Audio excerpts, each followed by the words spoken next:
Corey Parson, the fantasy executive, Tom Casale, over the course of the next 2 hours, basically taking you up the kickoff of today's college football actions.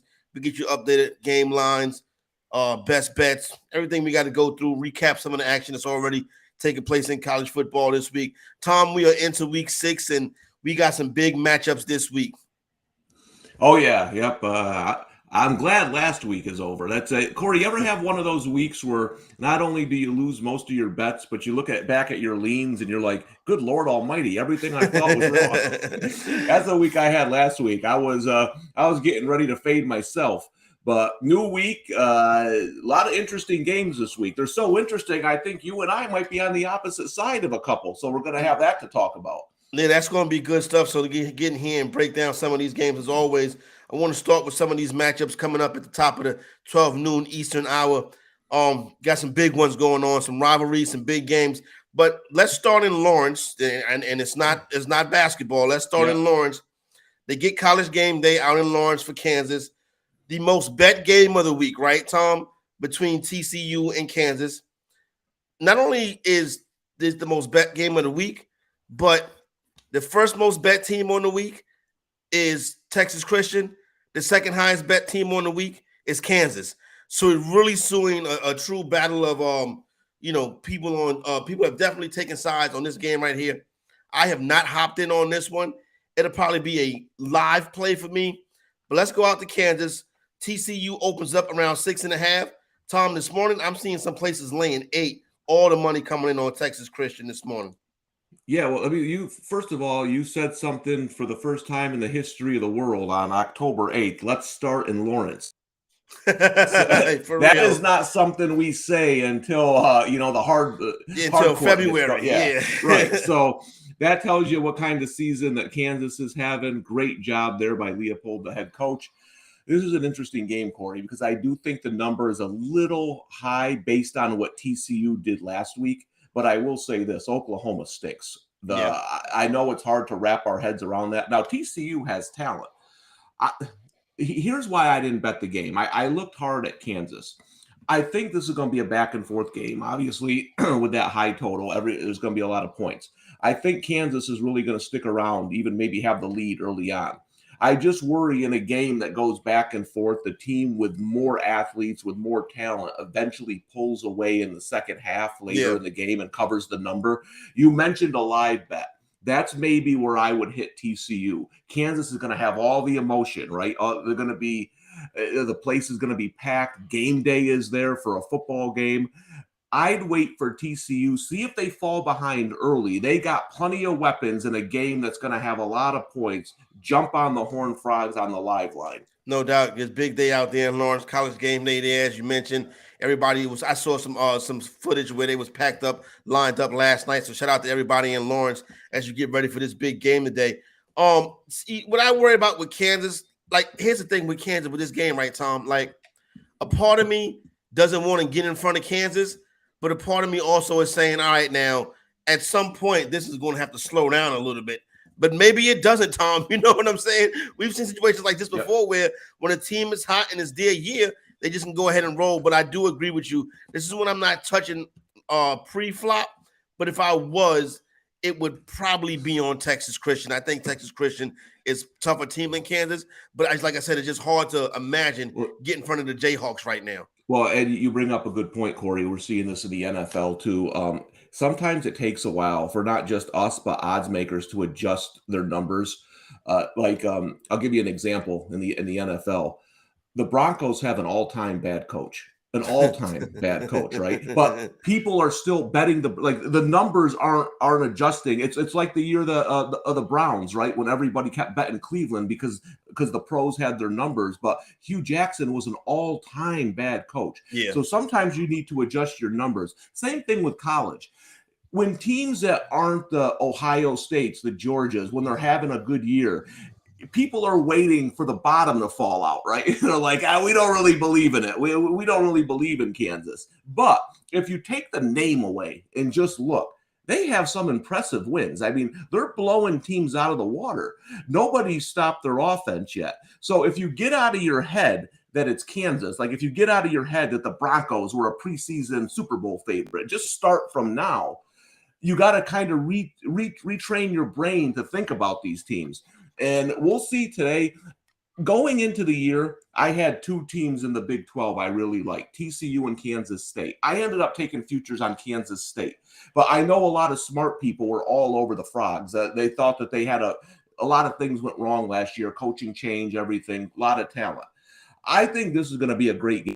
I do. I think, but does Kansas have the horses to keep scoring with TCU late? I think that's the question I have with the Jayhawks. But I'm a believer. Listen, this is a well-coached team. They have a Heisman candidate at quarterback. What's not to like? No doubt. Total opened up at 67.5, push up to 68.5. That kickoff is at noon Eastern time. We'll come back to that one a little bit later on as they rocking and rolling out there in Lawrence. Let's go down to the Bayou. Got a big one in the SEC. 4-1 LSU team, 4-0 Tennessee team. Tennessee coming in here riding high, laying 3 versus LSU. I will go ahead and say it. We are going against each other on this one, Tom. I bought the cook, so I'm taking the 3.5 with the LSU Tigers. I think Brian Kelly gets his first signature win at home. SEC home teams, 40-26 the last 2 years. LSU 3-1-1 at home. This is a spot where they should be good. Now, I know how good Tennessee has played this year. I'm not saying LSU can win the game, which they can, but I think this is a field goal game right here at least. Yeah, I took Tennessee. Here's last week LSU, right? They had 5 yards passing in the second half. They got 3 turnovers in the fourth quarter to beat Auburn. In my opinion, Tennessee is that third team in the SEC this year. We'll find out today if they can go into LSU and get a win. Right now, LSU, they have an impressive home win against Mississippi State this year. You know what the difference is? That game is at night. I've been betting college football for 30 years, Corey, and there's a theory that people have had ever since I started. It's called bet LSU at night. And why? Get all revved up. They're in the parking lot drinking, man. When you get there, kick off at a late kickoff, that's a tough place to play. I think Tennessee catches a break because this game's at noon. Now, that's not going to decide the game on. But no, you make an excellent point right there. LSU, a very tough place to play when they get rocking out there in Baton Rouge at nighttime. A noon Eastern time start. These kids still gonna be hammered though. Don't think about it. They still gonna be able to get their liquor. They'll still be hammered, no doubt about that one. But to me, I just listen. I've looked at this game in a lot of different ways. I think there's good two-way action from the Sharps here. I think some people I talk to like Tennessee. Some people I talk to like LSU. So that just goes to show you got a pretty even game when the Sharp syndicates are split on it. So for me, I just think Tennessee's the better team right now. As I've mentioned a bunch of times here, people don't like Brian Kelly because he's an unlikable human being, but the guy's a heck of a good football coach. I think he's starting to really see that LSU team turn. Maybe today's the day. Maybe today he got them there faster than I thought. But we'll see. I got Tennessee laying a couple points on the road. Hey, if it lands on 3, we both win. So maybe that's it right. Maybe that's how I got 2.5. You got 3.5.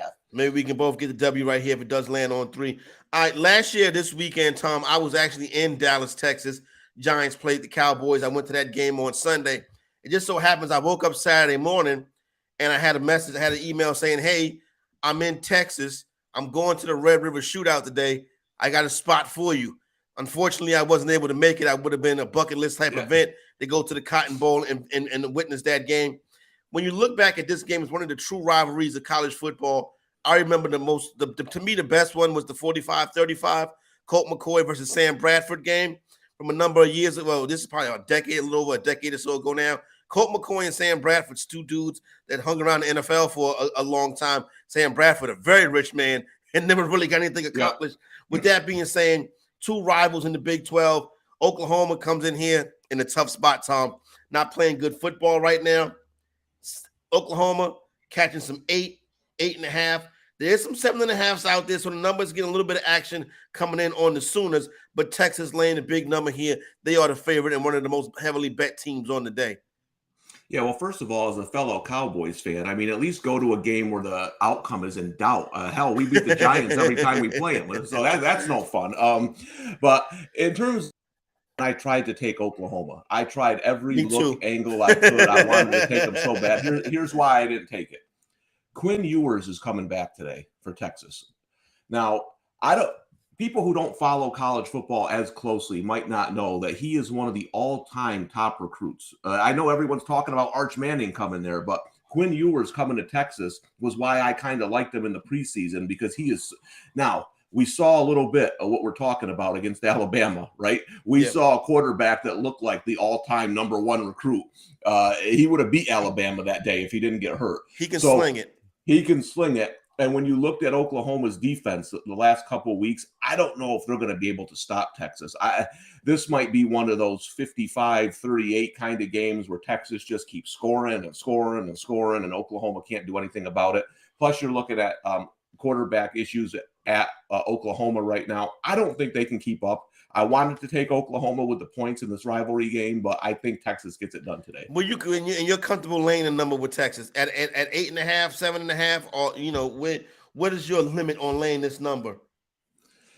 Oh yeah, I mean, I hate I hate laying this kind of point, because again, you're always trying to think about the backdoor opportunity. I'll mention some games later today that I bet where there's, if I'm not right on my handicap, you got an opportunity for some backdoors.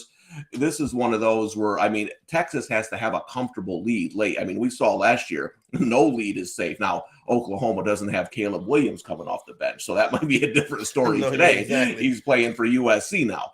But that's what I would worry about the number, Corey, is just a later backdoor cover. But the one thing about this that kind of takes that out of the equation is these two teams hate each other. And Texas hasn't won many games in this rivalry recently.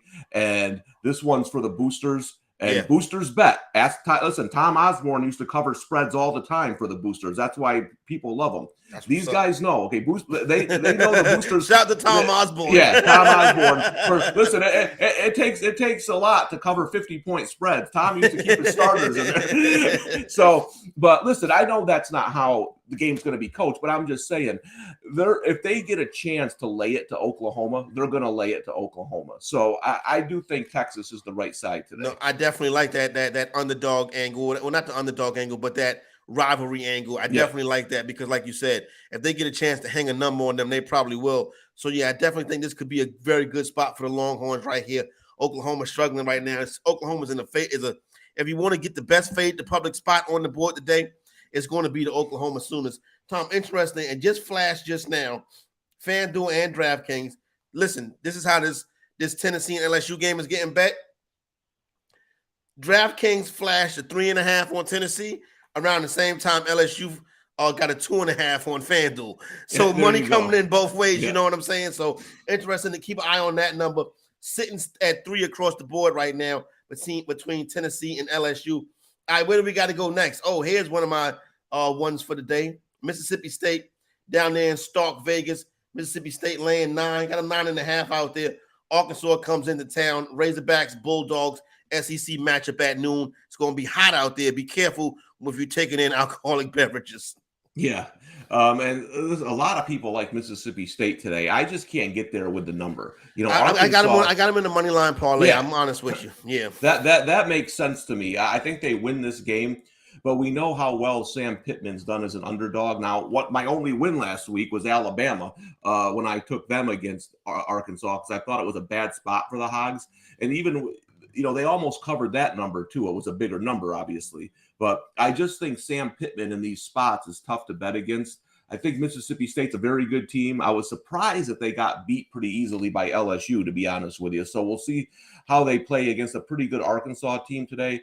I think you're kind of on the right track here. I know people don't bet college football teasers like they do NFL, but if you do bet teasers, maybe bring that number down a little bit, maybe play it in some money line parlays. This is another one. I worry about that backdoor opportunity, because Mississippi State has to be up by 20 plus late for you to be in a really good spot with that big number. I don't know if it's going to be that big of a blowout.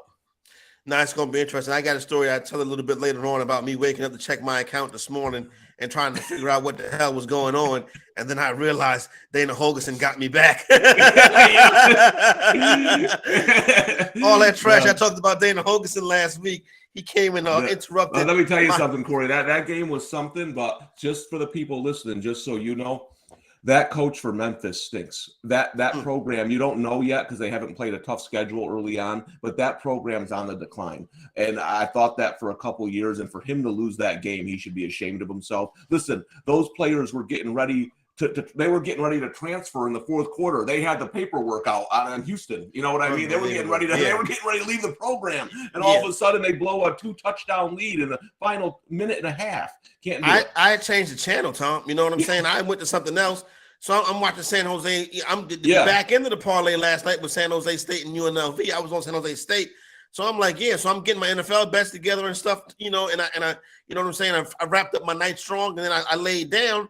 I got up this morning, I'm ready to bet some more stuff for the day. And I'm like, well, where's the rest of the money at? And the rest of the money, I kept looking at my phone, Tom. I was like 33, 32. Like, I'm sitting up here like, this can't be right. Is this a mistake? It was shocking. It really was. All right, let's go. Let's come back up the coast. Let's go to College Park. Terps at home. Terps 4-1 on the year. Tua's little brother getting it done. Terps in Purdue today in College Park. Maryland laying 3 at home. FanDuel is going to 3.5. Macy a 3.5 flash at BetMGM.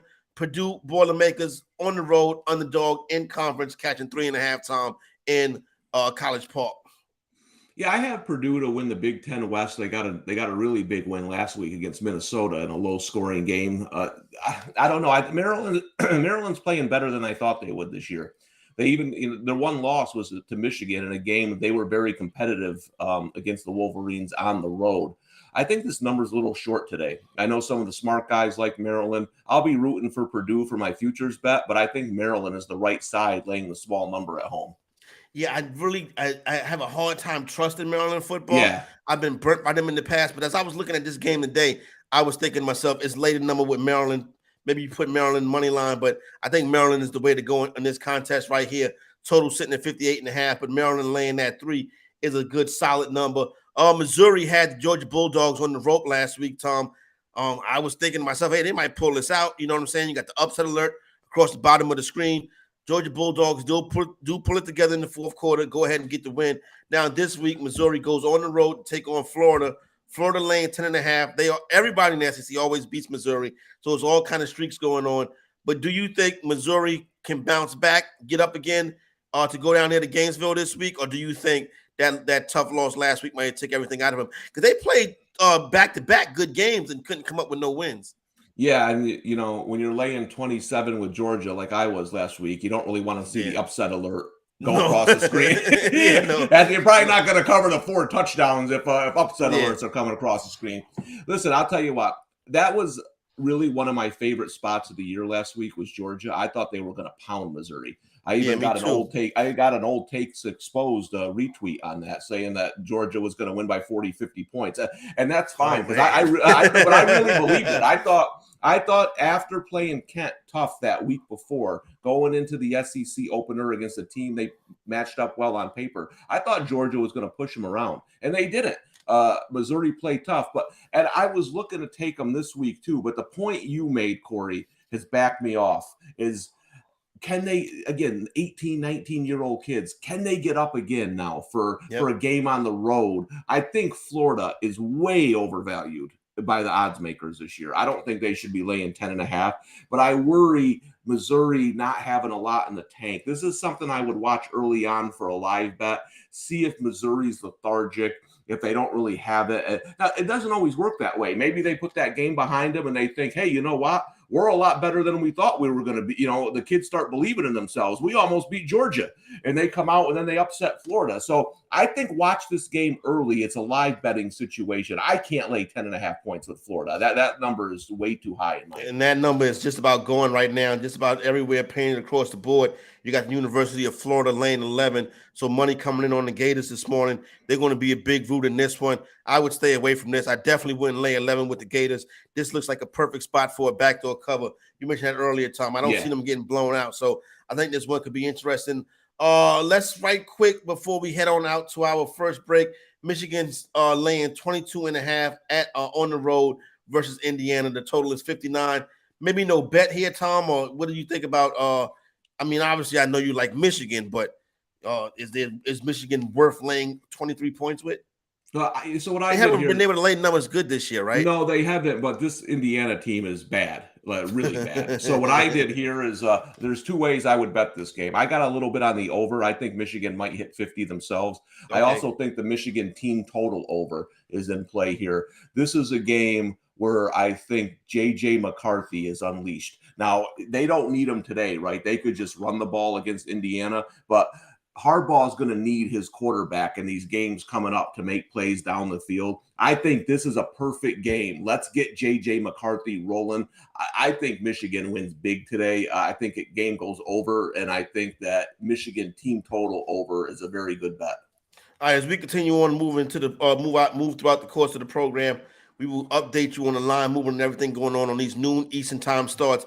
Get you ready for the first slate on the day. But when we come back on the other side of this one, we got to talk about the big one in Tuscaloosa, maybe the most anticipated college football game of the season. There was a war of words between Nick Saban and Jimbo Fisher. Today, the players take it to the field. We'll let you know what's going on when we come back right here on Homecoming on the Bettor Sports Network. Cards. I got two things I want to bring up, and I got them ready for the show today. Sure. First of all, I don't know if you ever played this Topps Home Run Challenge game. No, like I a genius. haven't. So I'm in love with Adelise Garcia. So basically, what you do is you scratch off the back, right? Yeah. And it gives you a code. And you go and you punch it in, and then you have to pick the game that he's going to hit a home run in, right? Okay, I never heard of that before. And then if you do that, you get like a special limited edition card, and it's limited to how many people actually picked he would hit a home run that month. Cool. And then you could double down if he goes over 425 feet. You get like an extra special card. Yeah. So I went on eBay, like, because I like Adelise Garcia, because all the rest are like big names. I got 6 of them, and I totally forgot to punch them in. So I got the plan. I think they're coming up Colorado soon or something. There you go, right there. I have a month left to punch in 6 Adelise Garcia home run cards. There you go. Congratulations. We can do that live on the show if you'd like. Sure. Here's the second one. Okay. And I think you're gonna like this. I was at Target, and they had Garbage Pail Kids. And that's pretty cool. It was Garbage Pail Kids Bookworms, it's called, and it like makes fun of like book stuff.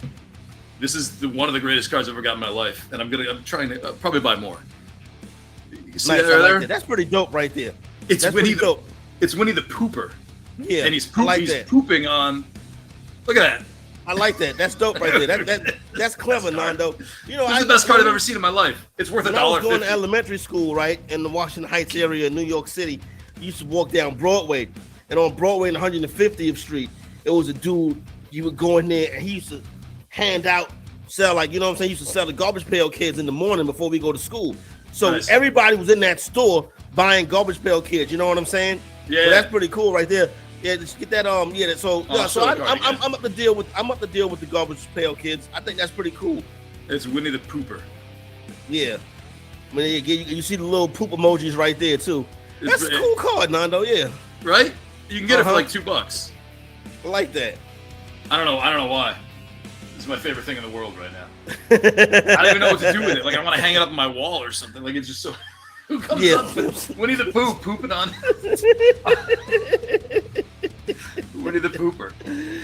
I like that. I gotta find something. They even have the balloons the same color as like the actual Winnie the Pooh cartoons. I like it, Nando. That's sweet. Anyway, that's sorry. clever. I just wanted to share that with you. I'll never grow up. That's that'd be old man Corey. Wait a minute. Hey, turn your bass down. I'm going through my Winnie the Pooper collection. Turn that NBA young boy down. I'm trying to do a show over here. What's going on? No respect. All that boogity, boogity, boogity, boogity, all loud. Bettor Sports Network. It's sports talk. Sports talk done better.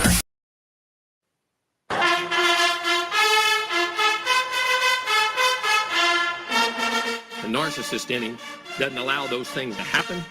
And it's ridiculous. But when he's not on top, and the parity in college football he's been talking about, go talk to coaches who coach for him. You'll find out all the parity. Go dig into wherever he's been. You can find out anything. And it's a shame that you got to sit here and defend 17-year-old kids and families and Texas A&M because we do things right. We're always going to do things right. But we're always going to be here. Homecoming. Homecoming. Homecoming.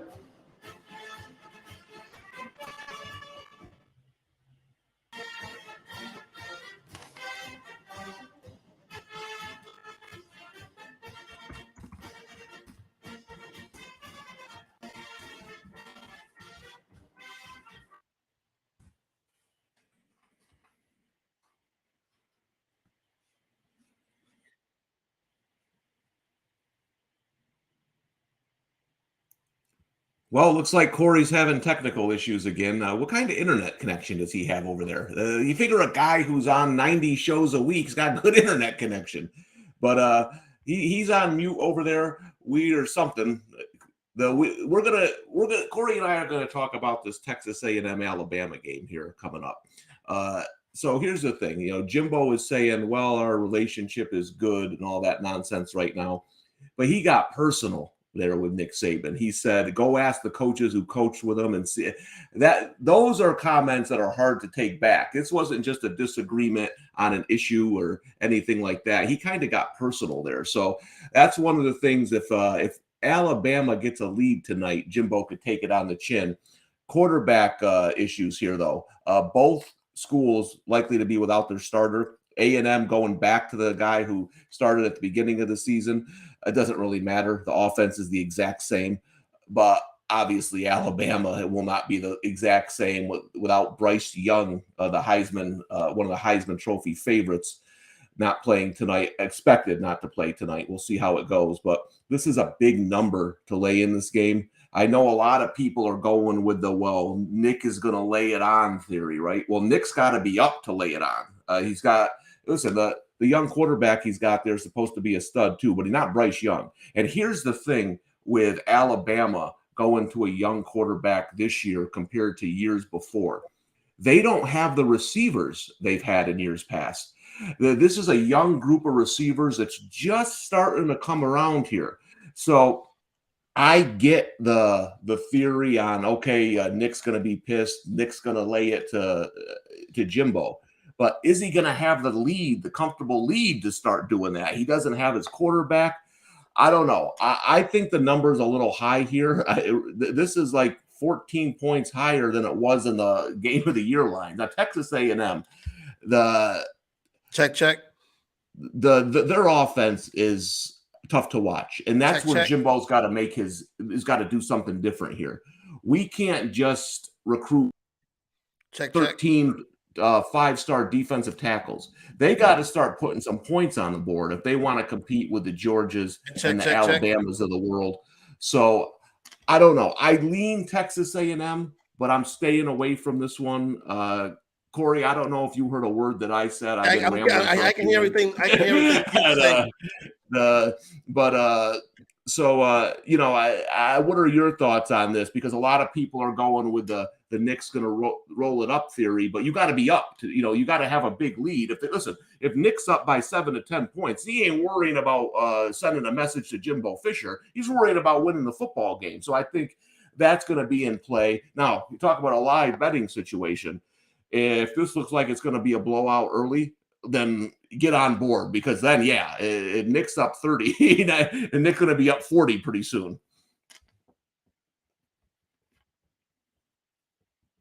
But we still don't have Corey. Okay, so,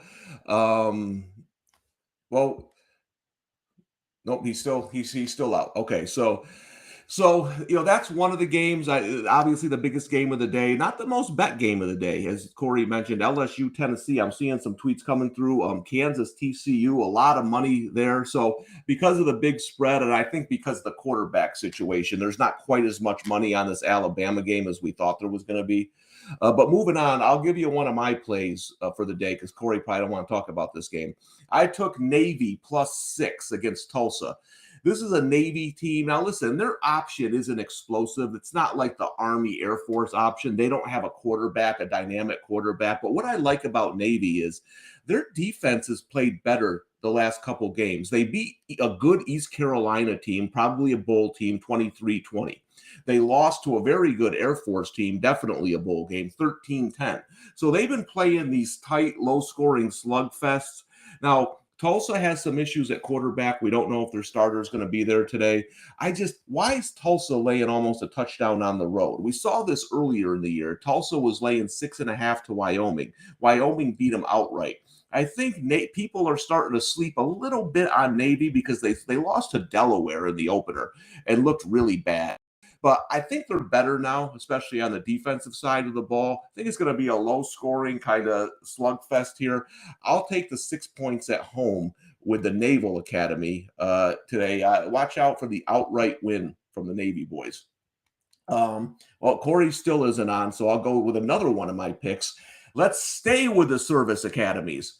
Army getting 17 points against Wake Forest. What if I told you the Army gave up 70 points last year to Wake Forest and still covered 17? They scored 56, 70 to 56. Listen, I think this is a great spot to take Army, getting all these points. Army's been a little overvalued in the market recently. Can you hear me?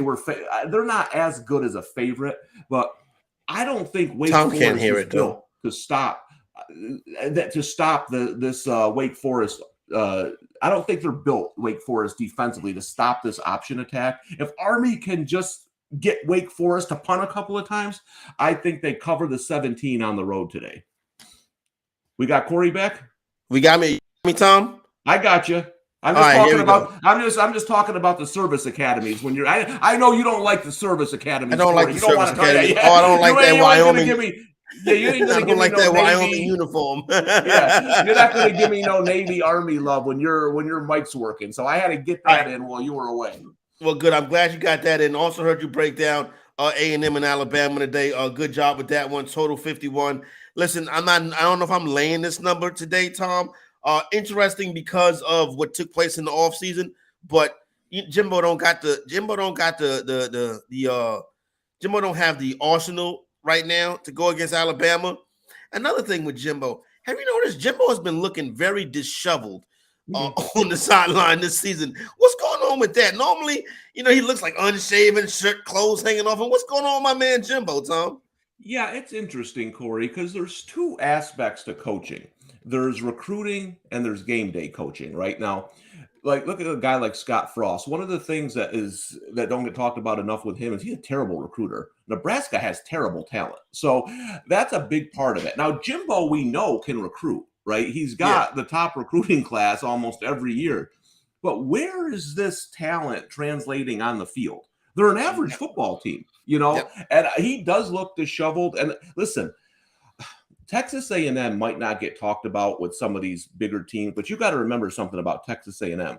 That school has a lot of money, lot of money. They have a lot of big time boosters, right? So there is a lot of pressure when you start bringing in this kind of talent. They aren't expecting you to be 3-2. All right, that's not what they're looking for. So I think there's a lot of internal pressure there on Jimbo.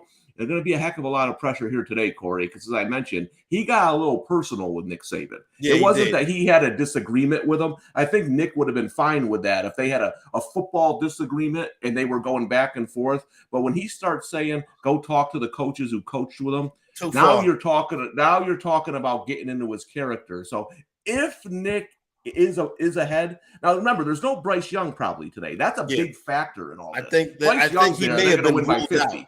I think he may have been ruled out. So you got that other quarterback, the young man, his name escapes me right now, who bust off the long run last week. He'll probably be a Heisman Trophy candidate in the next couple of years as well. Now, here's the thing about it, right? So Nick, like you said, they could just go out and try to hammer them, but I think A&M will show up and try to put together a good game plan to keep things safe. Now, you don't think these two gentlemen had a phone conversation? Jalen Milroe, thank you. You don't think these two gentlemen had a phone conversation after the whole blow up to calm things down? You know what I'm saying? Or you just think it's you know what? I'll see you on October 8th. They might have had that conversation, but as somebody who's worked for the Patriots and has followed Bill Belichick closely, he might have had that conversation, but Nick, again, it was the personal stuff, right? Bill's the same way. Listen, if you want to talk about football with Bill Belichick and you've got a disagreement, he's not going to hold any grudges. But when you get personal with these guys, they're going to hold that in. Now, again, I don't think that's a way to bet this game unless it gets out of hand. And with the young quarterback, with the young receivers. Now, if Alabama had the receivers they had a couple years ago, you could probably put me or you back there and we just throw the ball up. These young receivers are still finding their way. I think it's going to be hard for them to cover 24 unless Texas A&M just flat out doesn't score, and that might happen too. This is Alabama. If the Crimson Tide cover this number, it's going to be the Alabama defense that dominates the game, and that's the area where I don't know how much longer he's going to be there, but Jimbo better find some kind of offense if he wants to compete with the better teams in the SEC. Tough spot right here for Texas A&M tonight, going into Tuscaloosa and a game that's going to be highly, highly hyped up. It's going to be a good time out there. Auburn and Georgia, this ain't been nothing for a couple years now, Tom.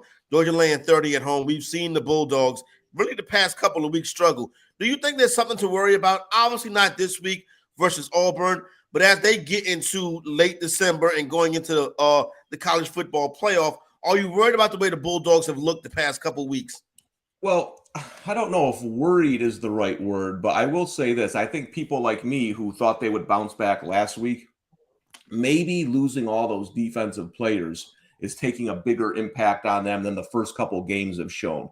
That's a lot of talent to lose, and I think maybe that's what's the problem right now. They're not running the ball very well.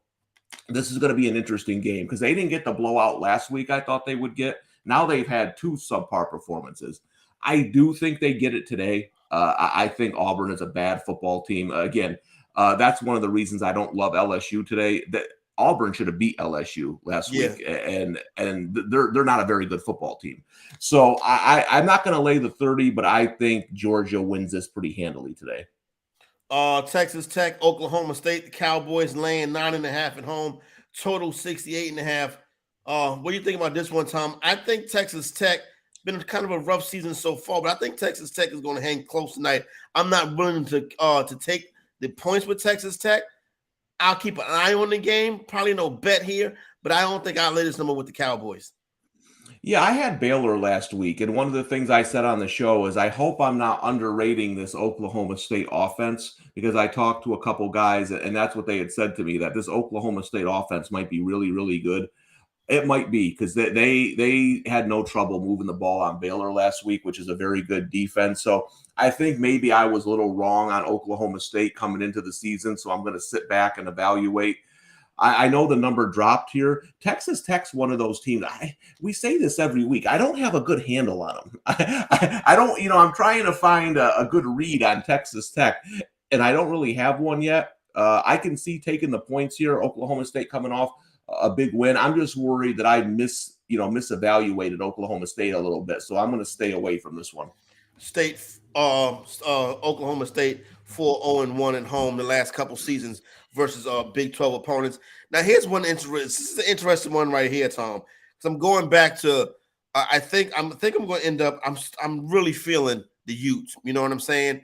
And I think I might end up putting a little something on them to make the college football playoff. Had the early season loss versus the Gators in the tough spot right there, going down.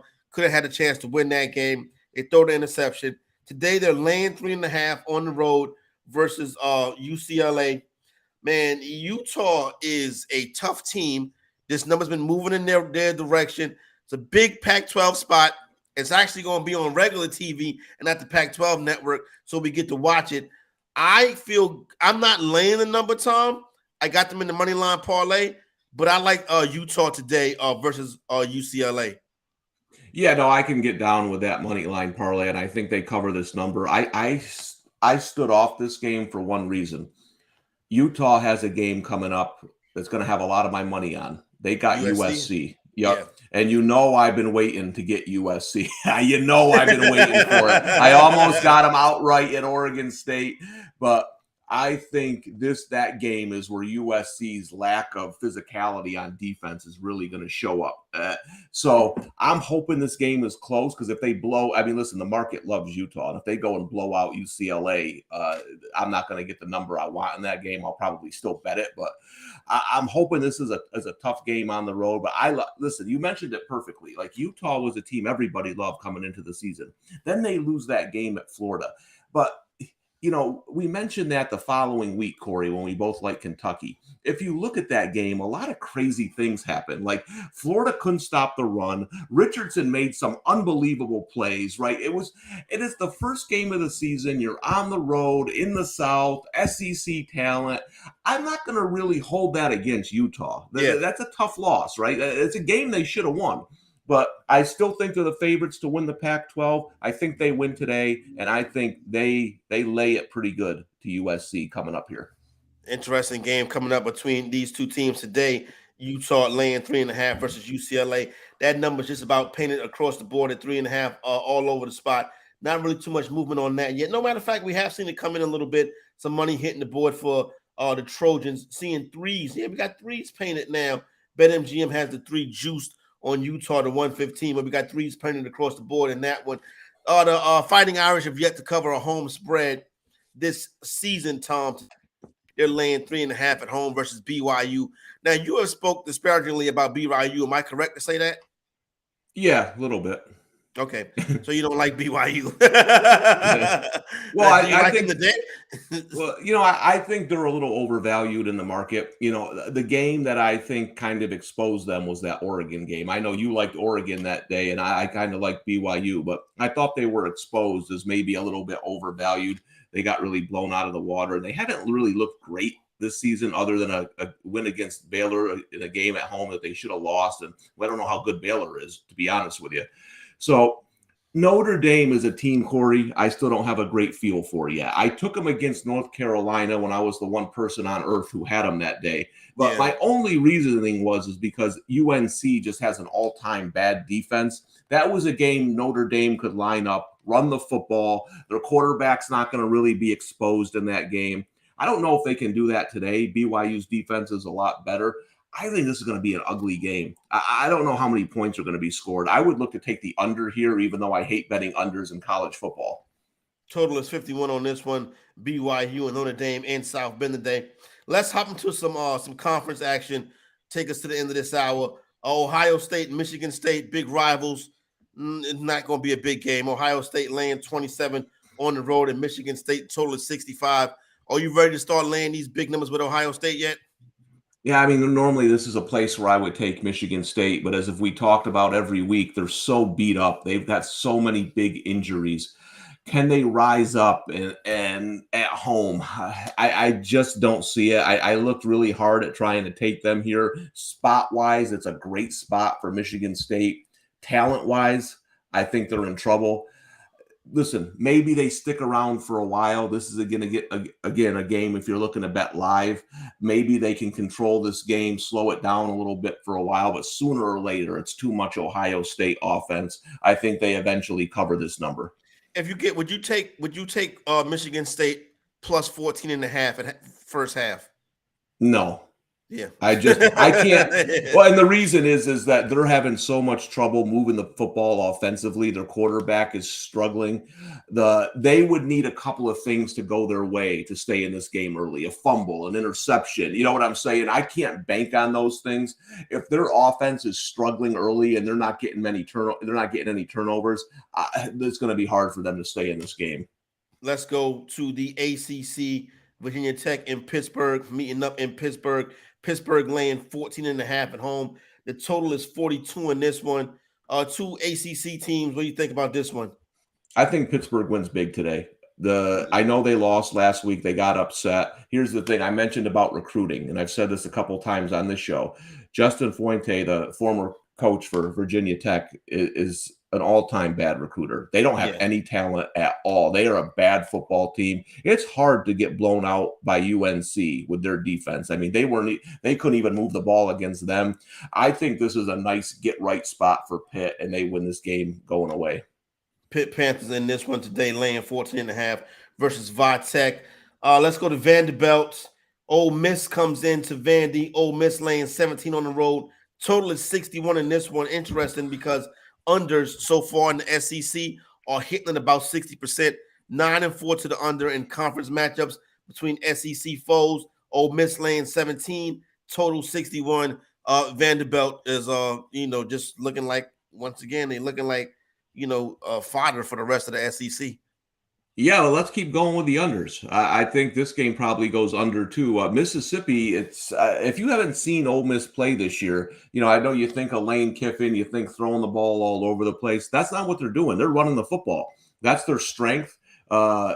I think they get out to a pretty good lead. They run the football. I don't know how many points Vandy scores today. I think 61's a lot in this game. That's a big total. I noticed that right away. Yeah, that's a big total for a team like Vandy who might not put a lot of points on the board. And Ole Miss's defense isn't awful either. So I think, again, you're looking at the market hasn't reacted yet to kind of the games Ole Miss are playing. This is last year's all wide open, throw the ball all over the place Ole Miss teams. I will say this, though. money came in on Vandy. This number started 19. It's down to 17. So, the smart guys, Corey, sometimes they like these stinker teams. they're on Vandy today. We'll see how that goes. Yeah, that total is dropping as well. That total down from 61 through 60, starting to see some 59.5s pop as well. So you want to play that under, get on that now. That looks like that's the right side. And that contest right there, we may have a total that's a little bit off. So you want to hop on that, want to take advantage of it. Speaking of totals, Western Kentucky and Texas San Antonio laying 6.5. The total is 72.5. This one I might take the over. Yeah, this is a big number right here. It's a big one, but it's going to be a lot of back and forth. But I tell you what, it's tough to trust. It's UTSA is a horrible team to bet on. They will have you pulling your hair out. But I don't know if I'm willing to go with the Hilltoppers this weekend. No, I looked at this game pretty hard. I don't know if it's a great matchup for Western Kentucky. UTSA loves to play close games, so 6.5 could be a lot. But I agree with you. It's going to be a track meet. I would be surprised if one of these teams didn't get to 50. So I know 72 seems like a big number, but I think this game goes over that high. Normally, high total. When you would see a number in the 70s, that's because the teams can go over the number. Yeah. A lot of these high totals tend to fall over because that the games are handicapped right. Duke on the road versus Georgia Tech, total 55. Duke 4-1 on the season. They go into Atlanta laying 3.5. No play here for me, Tom. Yeah, this is going to be one. I can't watch Duke football. It's very awkward for me. It's a weird feeling seeing Duke play football. Yeah, and this is probably one I might be kicking myself later. I like Duke here. I think Georgia Tech got their win last week against Pitt. They come back to reality this week. I don't know. It just seems like kind of like a trap for me. It's one of those games where everything I looked at says Duke, but it's just the number just moved. I mean, it's been 3 all week. That number had not moved for day. I kept checking it every day. It just stuck on 3. Now it's finally up to 3.5. Some people probably fade in Georgia Tech. I think Duke wins this game. I think they're still a little undervalued in the market, but I did stay off it. I hope I'm not regretting it later today. Might be a spot where you say, man, I wish I would have went ahead and laid that number with the Blue Devils. That would stink if that was the case, because any win we can get, Tom, we need to take advantage of it. You know what I'm saying? Because you see what happened to me last night. You know what I'm saying? Yeah, Or rather this morning with my man Dana Holgerson yelling at his players, screaming, hollering, acting like he ain't the one making the mistakes, and then figures out a way to take my money from me like a thief in the night. Let's head to Tulane. Down there in the Bayou, Tulane laying 3 versus East Carolina. East Carolina, man, 3-1 of the last 2 seasons as road underdogs in conference. East Carolina's a team I like to bet. That 3 is tough, so I would probably play the money line. It hasn't made my card yet, but I could be feeling frisky. I like the Pirates in this spot. I do too. I like them, but the reason I don't have it is as I'm waiting a week. This is one of those where I'm just going to watch, because I mentioned Memphis, who I think is a fade the rest of the year. Their coach has been awful on the road, both straight up and against the spread. He has 1 win in his time at Memphis against the spread on the road. Next week, Memphis goes to East Carolina. That could be one. I got some stuff coming next week. I'll tell you that. You're going to want to tune in. Yeah, listen, you're going to want to tune in next week, because that's going to be Casali family Christmas, how that's going to work out here. If it goes bad, I might have to actually tell the kids that there's no Santa Claus. I got some things coming next week. I'm with you, though. I like East Carolina today, but I'm going to hold off. I'm going to wait until next week and take them, see what happens in this game, and then probably take them pretty big against Memphis. Clemson Tigers got that big win last week. Clemson 5-0 on the season, sitting pretty steady right now, looking like the team. If Clemson's undefeated at 4, they win the ACC. I think they get into the college football playoff. They cannot have no mistakes. So far, the young quarterback, DJU, is playing good enough. They got it done last week. Today, lesser competition. They go down in weight class. They go to Boston College, laying 20.5 on the road. Dabo, takes his Tigers on the road versus Boston College today. Yeah, Boston College is in trouble. Clemson. It's not going to be pretty. The Clemson is, listen, they passed their 2 tests. They beat Wake Forest. They beat NC State. I had NC State to win the ACC, hoping that they would get Clemson. DJ's playing a lot better. So listen, they're going to be tough to beat now. They got by Wake Forest. They got by NC State. We've been talking the last couple of weeks about that Those were the fourth team in games. the playoff. Yep. Yeah, those were the games I think that tripped them up. That their offense is playing better. That's the thing. It's like we knew the defense was going to be there. I know they didn't play well against Wake Forest. Listen, college defenses, they're not the 85 Bears, right? Yeah. College is set up for offenses. Wake Forest, they're not going to see too many defenses stop them. They're all over the place. But you're basically going to have to outscore them most weeks. And they did. And I think that overtime win against Wake Forest, if they get into the playoffs, that's the game, right? That's the game that kind of turned things around for this Clemson team. So, yeah, I know Boston College got a big win last week against Louisville, but they're in trouble tonight. Miami's at home, laying 3.5. Hurricanes have back-to-back losses. They welcome the Tar Heels in today. ACC matchup. Total is 66.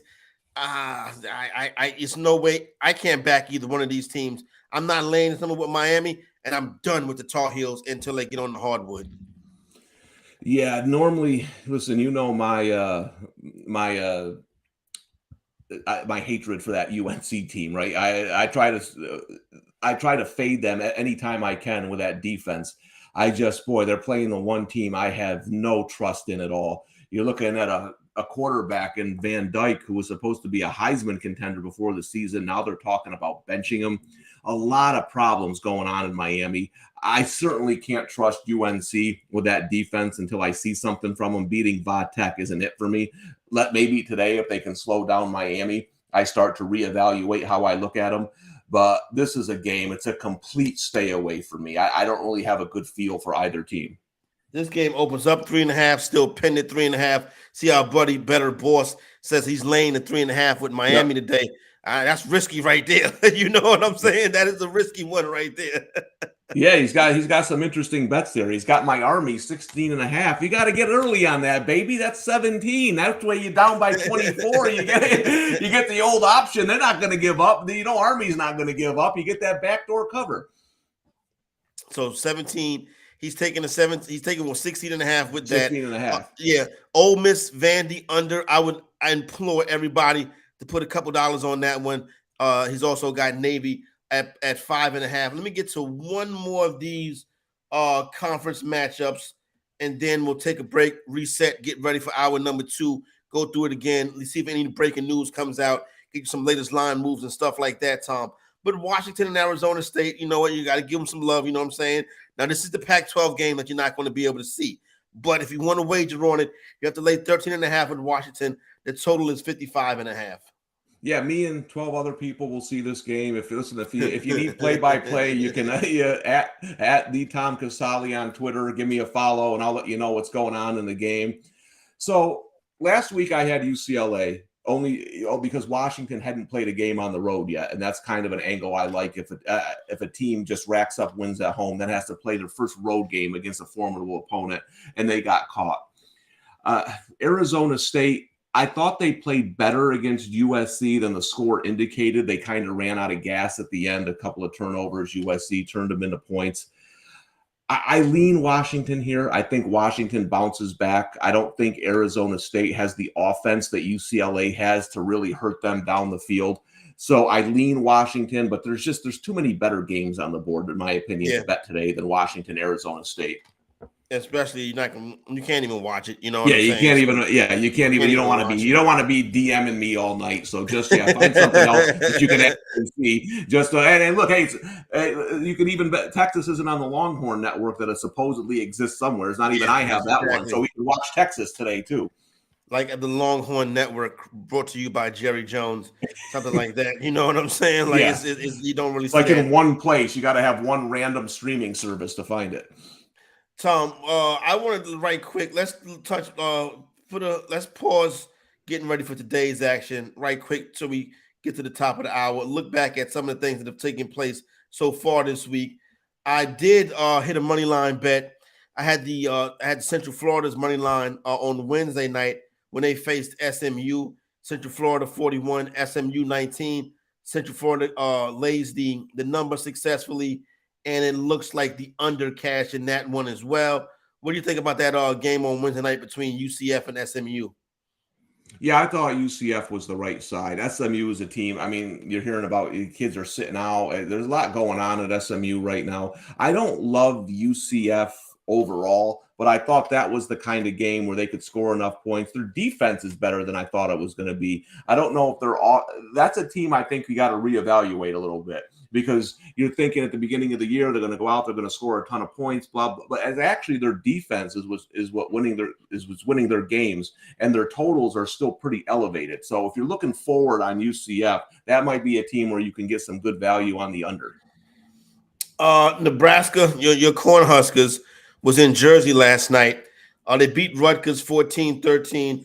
Rutgers does get the cover at home. They was catching 3 points.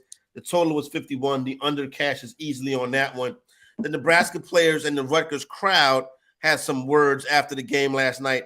Nebraska acting tough in New Jersey versus Rutgers, but they don't have that same smoke for some of the teams in their own conference, Tom. I know this Nebraska team is one of your favorites. Did you win any money on them last night? I did have a small bet on Rutgers +3. I took it late Nice. because I was bored, and I just bet it before the game. So I'm happy that this little nugget. If the season ended today, the Big Ten championship game would be Nebraska versus Ohio State. Can you believe that one? Well, And now listen, there's a lot of football. Boy, There's a lot of football. What would the spread be? 35?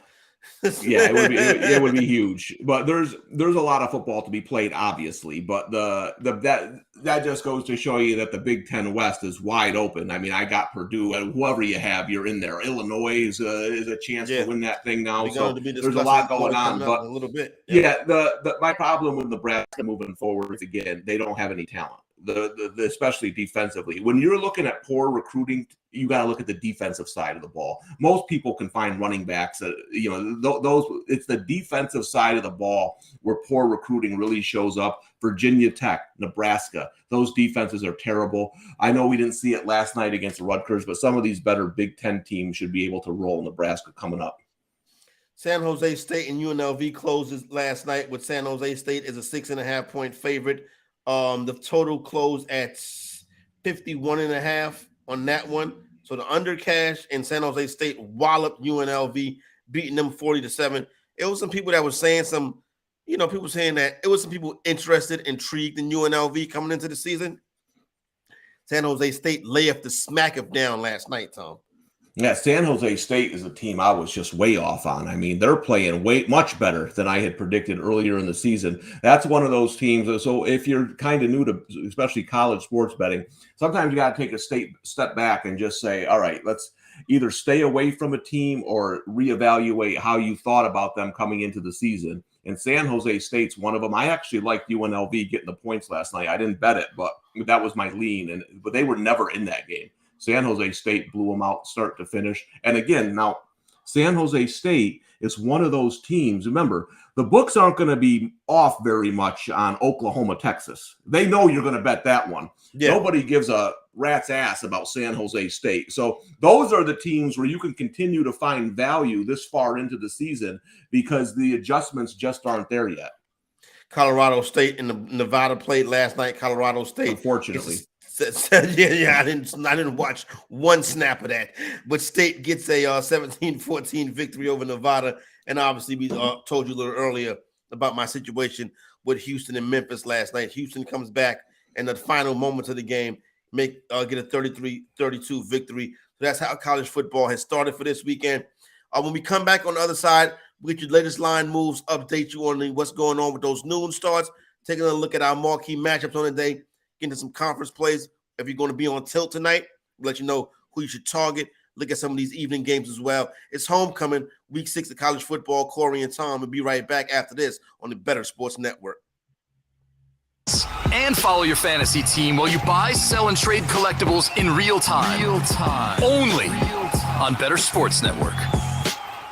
We got to get a team in Honolulu. What about that, Ray? You think Oakland? Nobody's talking about Honolulu for the Oakland A's to move to. How badass would that be to have a Major League Baseball team? Instead, they want to go to where it's 120 degrees in the desert of Vegas. Right. Ray, they should pick up and go to Honolulu. That would be epic right there for the A's. They could go to Honolulu, and instead of playing 12 games against a team throughout the course of the year, you just play a 12-game set. Just get it done. What's the flight from the Bay Area? 4 hours? That's it's depending which direction you're going, it's 5.5. Okay, that's not terrible. You'd have to manage the schedule a bit. Right. But it's doable. Like, you play your West Coast games, and then maybe you give an extra day. Like you play in San Francisco through Sunday, and then you have your Monday off. Everybody gets their Monday off, and then they play, out in Hawaii for 4 games, and they come back.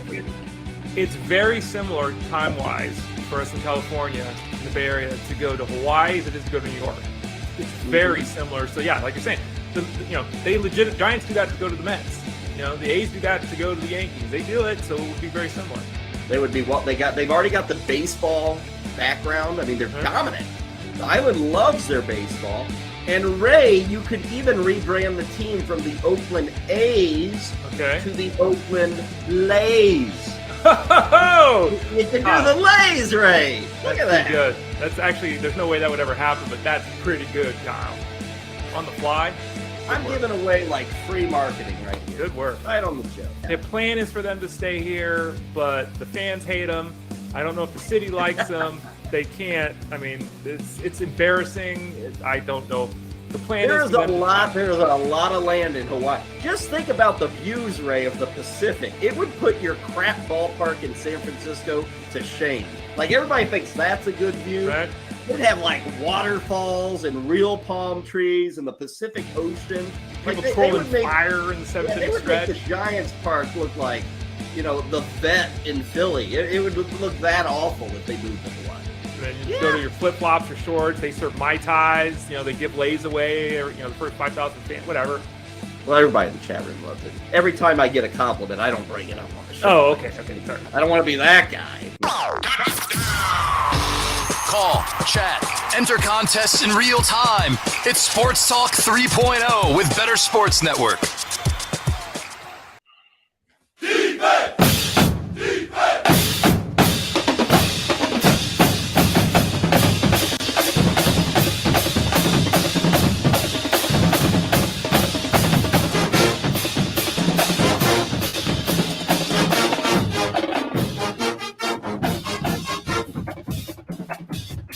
All right, welcome to week 6 of the college football season. It's homecoming right here on the Bettor Sports Network. Corey Parson, Tom Casale, taking you up to our noon kickoff time. Big thing is going down right now in Lawrence, Kansas. Jayhawks hosting college game day. TCU, the Horned Frogs, in town right now, Tom. Lines are moving. Everything is jumping all around. Welcome to week 6, Tom. We got a couple big games on deck today. How you feeling, my man? I'm feeling good. I can't wait for the games today. Like you said, there's a lot of interesting games. The other thing I like to do, Corey, is even if I don't bet a game, I enjoy when there's interesting betting angles. Like you're talking about this TCU Kansas game, which I don't have money on personally, but the fact that it's getting so much money on it, I enjoy sitting back and watching how these games play out. It's funny, Tom, because on my board, right, a darker shade of green, it means that, the number is constantly moving. Across the board, this game has darker shade of green, meaning it's constantly moving. Now, DraftKings had an 8 out there with TCU laying it. That's coming to 7.5. FanDuel, PointsBet has a solid 7 out there right now. Everybody else going to 7.5 with the Horned Frogs laying it. Kansas at home, 5-0. Really been one of the stories of college football so far this season, with the Jayhawks getting it done. I'm like you, Tom. I don't have a wager on the game. And to be honest with you, I really don't watch games that I don't have a wager on. But in this case, I will be tuning into this one. I'm not betting it. You're not betting it. If there was one thing I would do, I probably would put, I'm not going to get, I'm not going to get in front of the Jayhawks. I would take the 7.5. You know what I'm saying? I can't talk myself into getting in front of Kansas. I think it's a cool story.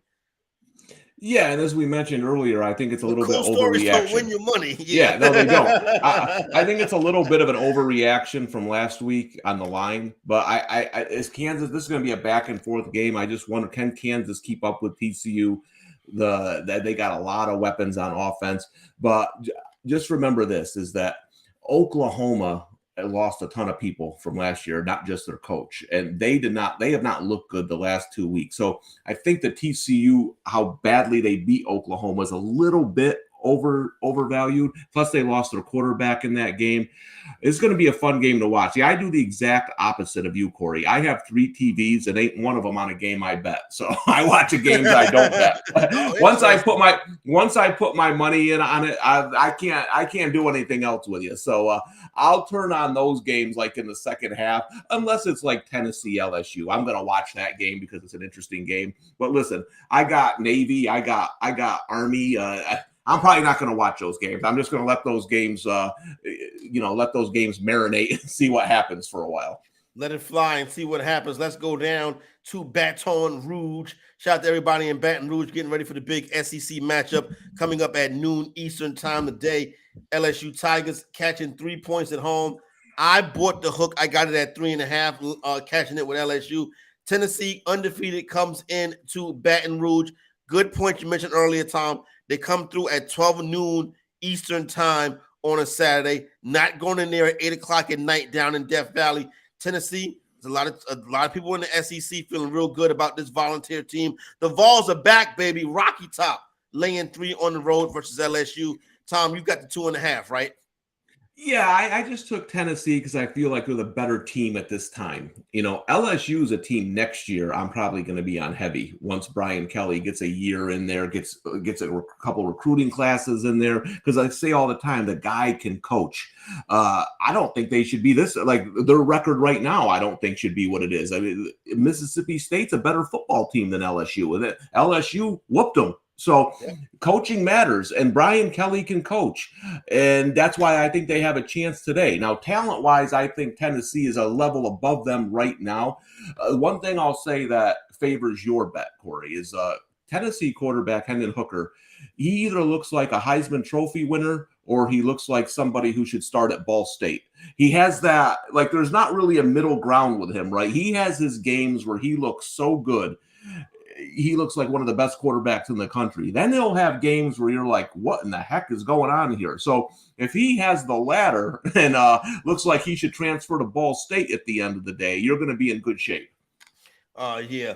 So that type of player is like feast or famine. You know what I'm saying? Yes. Yeah. They're either balling out, having the game of their life, or they look like Russell Wilson. You know what I'm saying? And another great live betting situation. See how Hooker looks early on, because I'm telling you, if he's on, that game's over. But I've seen a lot of games where balls are going over receivers' heads. He's fumbling. You're almost wondering, man, is this guy on the take? He's not, but he plays that poorly. So if you see that early, you might want to jump on LSU on the live line. There's plenty of live betting opportunities throughout the course of these games. Let's go down to Gainesville today. Another SEC matchup. 3-2 Florida Gators, 2-3 Missouri Tigers. Missouri gave Georgia Bulldogs all they can handle last week. Could not get it done. Seeing some 11s, seeing a 10.5 out there. For the most part, obviously everybody's laying it with Florida. I'm not laying double digits with Florida, but I'm also not interested in putting the money I work for on the Missouri Tigers. No bet for me on this one. The total is 54. And we're seeing some 53.5 out there as well with the Tigers and Gators down there in Gainesville. Yeah, this is a game, Corey. If Missouri hadn't played that tough game against Georgia last week, I probably would have had them today. Now, listen, pro bettors are going to tell me that doesn't matter. You just bet the numbers. I think emotion matters in college football way more than pro football. I mean, they had the number 1 team in the country beaten until the final couple of minutes. I think for college kids, again, I say it all the time, it doesn't mean they're going to show up. Those first couple of days of practice, are you mentally there? Those are the things I think that can affect college kids a lot more than pro players. That's the reason why I'm not on Missouri today. But spread-wise, this is Missouri or nothing. Yeah. No doubt.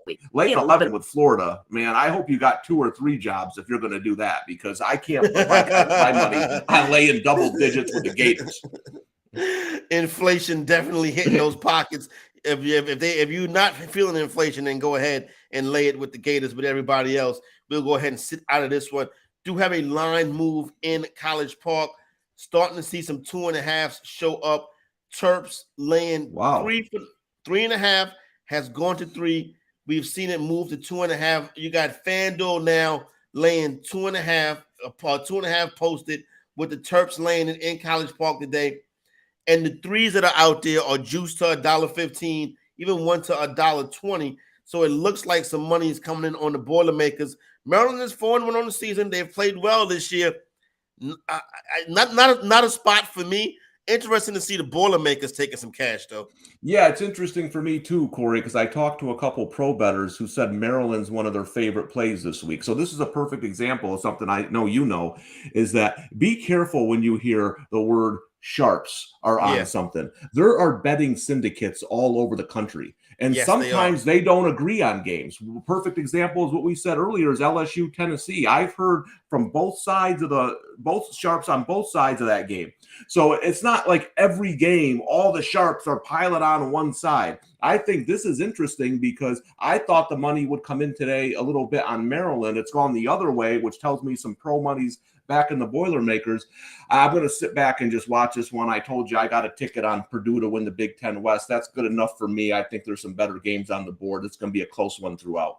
Yeah, I would agree with you on that one right there. A team that did make my money line parlay today was Mississippi State, former alma mater of one Mr. Dak Prescott. Yep. Mississippi State at home laying 9.5 versus Arkansas State College, coming off that loss to LSU. They get back at home. Arkansas comes in there. Arkansas 3-2 on the season. State laying 9.5 down there in Stark Vegas. You still got some nines out there as well. Like I said, money line parlay play for me. The spread is too big for me to touch it. Yeah, like I said earlier, Corey, like I enjoy watching games that have a betting angle to it. This is one of them, man. This number's been going since it opened. Just people piling on Mississippi State today. Sam Pittman, the head coach of Arkansas, has been an excellent underdog coach. They've cashed a lot in that spot, but boy, this is one of those games I feel like it's going to be like 41-10, and I'm going to think, well, I thought that game was going to be a lot closer. I think somebody knows something I don't, because people are just – the smart guys have been just piling on Mississippi State all week. Yeah, Mississippi State definitely a big play on the Sharps this week. That number is high, but like I said, the money line is the way to go for me. Red River Rivalry, one of the big events in college football down there in the Cotton Bowl in Dallas, Texas. Mentioning item number one, I was in Dallas this weekend last year. The guy a buddy of mine, found that I was in Dallas. He said, listen, his son was actually being recruited by the University of Texas to play baseball. His son ended up going in the MLB draft. So, they had a suite at this game. He said, hey, come chill with us. But I was like, oh, man, it's kind of bad timing. I can't really make it. I wish it could have. Tom definitely would have been a bucket list event to go to the Cotton Bowl down there in Dallas. This game, last year's game, not really much to it. But this year, we see Texas laying 8.5 in this one. Quinn Ewers expected to be back from the injury he suffered versus Alabama. A big play to Texas in this one right here. Oklahoma not having the season people thought they would have. Everybody's all over the Longhorns. Yeah, and as I mentioned earlier, Corey, I tried everything to bet Oklahoma today, especially as the number kept going up and up. But to be honest, if you break this game down, everything points to a Texas win and a big one. And the key factor is Quinn Ewers coming back. Remember, we haven't seen him since the first half against Alabama, and he looked pretty good in that first half against Alabama. This kid is a rare kind of talent. I think he's gonna be the difference today. Oklahoma have quarterback issues. They might be playing one or two different guys. I don't think their defense is good enough to slow down Texas and muddy up this game. So if they have problems moving the football, they can kind of keep it close. And as we mentioned before, Corey, this is the type of game Texas hasn't won many of these recently. No. If they get a lead, they're going to add to that lead. They're not running fullback dives up 20, right? They're going to try to score and score and score. Oklahoma's done it to them in the last decade. So this could be payback time for the Longhorns today. Now, with some of the classic games in this rivalry, Tom, like I said earlier, I point back to the 45-35 game. Do you remember exactly how that scenario played out? Because if I'm not mistaken, Texas won the shootout that year 45-35, but wasn't Oklahoma's pick to play Florida in the national championship? Florida. Was that how it went? I believe so, yep. And then the next year is when Colt McCoy hurt his shoulder versus Alabama. Alabama, right? yep. Okay. I believe, so that's how it was. Yeah, that's one of those things I say to this day. If you ever want to explain it in sports, Oklahoma pretty much dominates that game against Florida, but Tebow made that speech like 2 months earlier that is now a plaque up at Florida. Like, sometimes, man, you just can't explain sports. Florida was meant to win that game one way or another. That's one of those games I bet with Oklahoma. I still don't know how I lost. Yep. So there you go right there. But as far as today's game goes, it is Longhorns or nothing, right?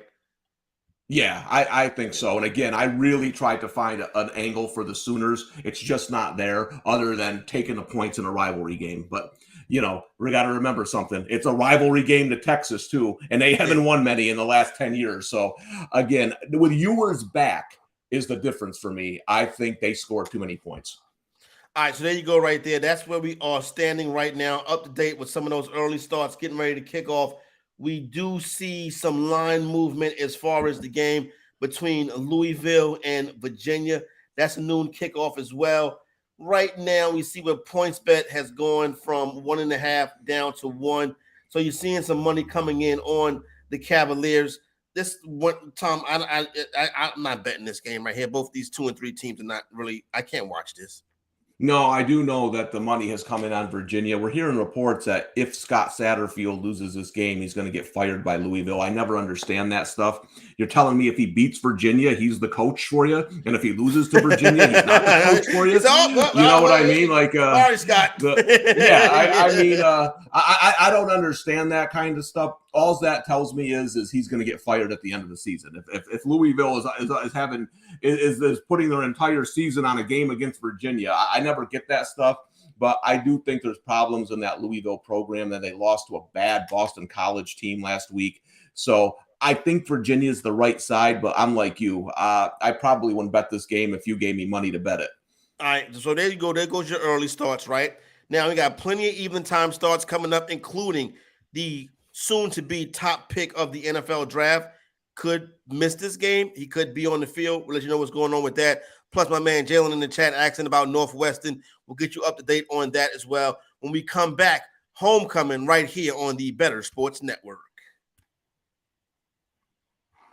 The Playbook with Fensty and Ronis, presented by FantasyAlarm.com. I think it's hard to judge Daniel Jones. He's got no offensive line and he's got no weapons. So, he still made a couple of bad decisions this year, but it's really hard to judge him. And that's the difficult part for the Giants. They have to figure out if he's the guy. How can you make that assessment when he's throwing a Kenny Golladay who can't catch anything? Jones in a shotgun set. Back to throw. Has time. Fastball to the right side. Golladay makes the catch, but then he fell down and he never controlled it. It's incomplete. He tried to run away from the defender and he dropped it. I mean, Richie James, look at this. It is bad. They really need Wan'Dale Robinson and Kadarius Toney out there. And even then, it's still not enough. And I believe Daniel Jones is the most pressured quarterback in football. And it's going to be hard for him to have success.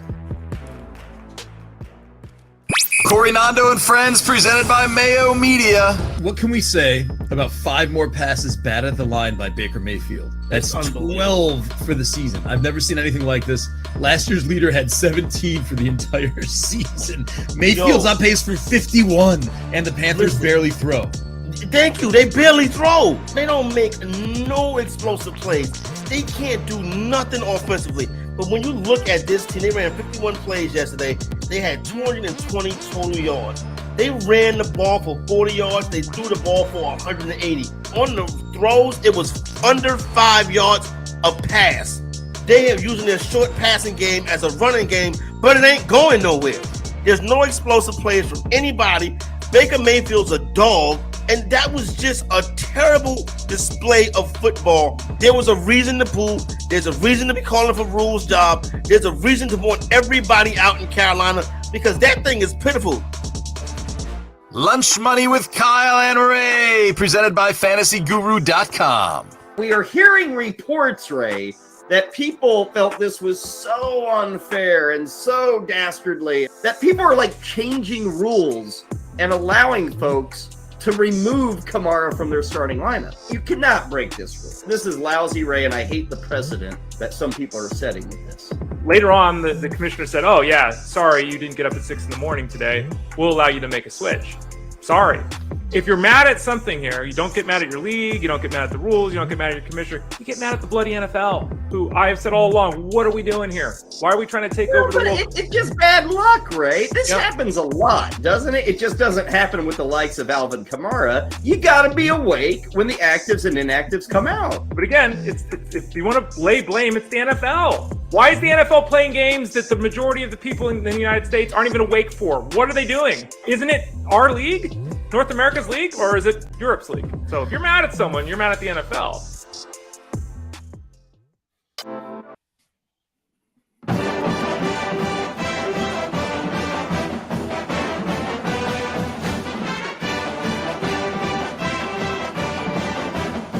Homecoming.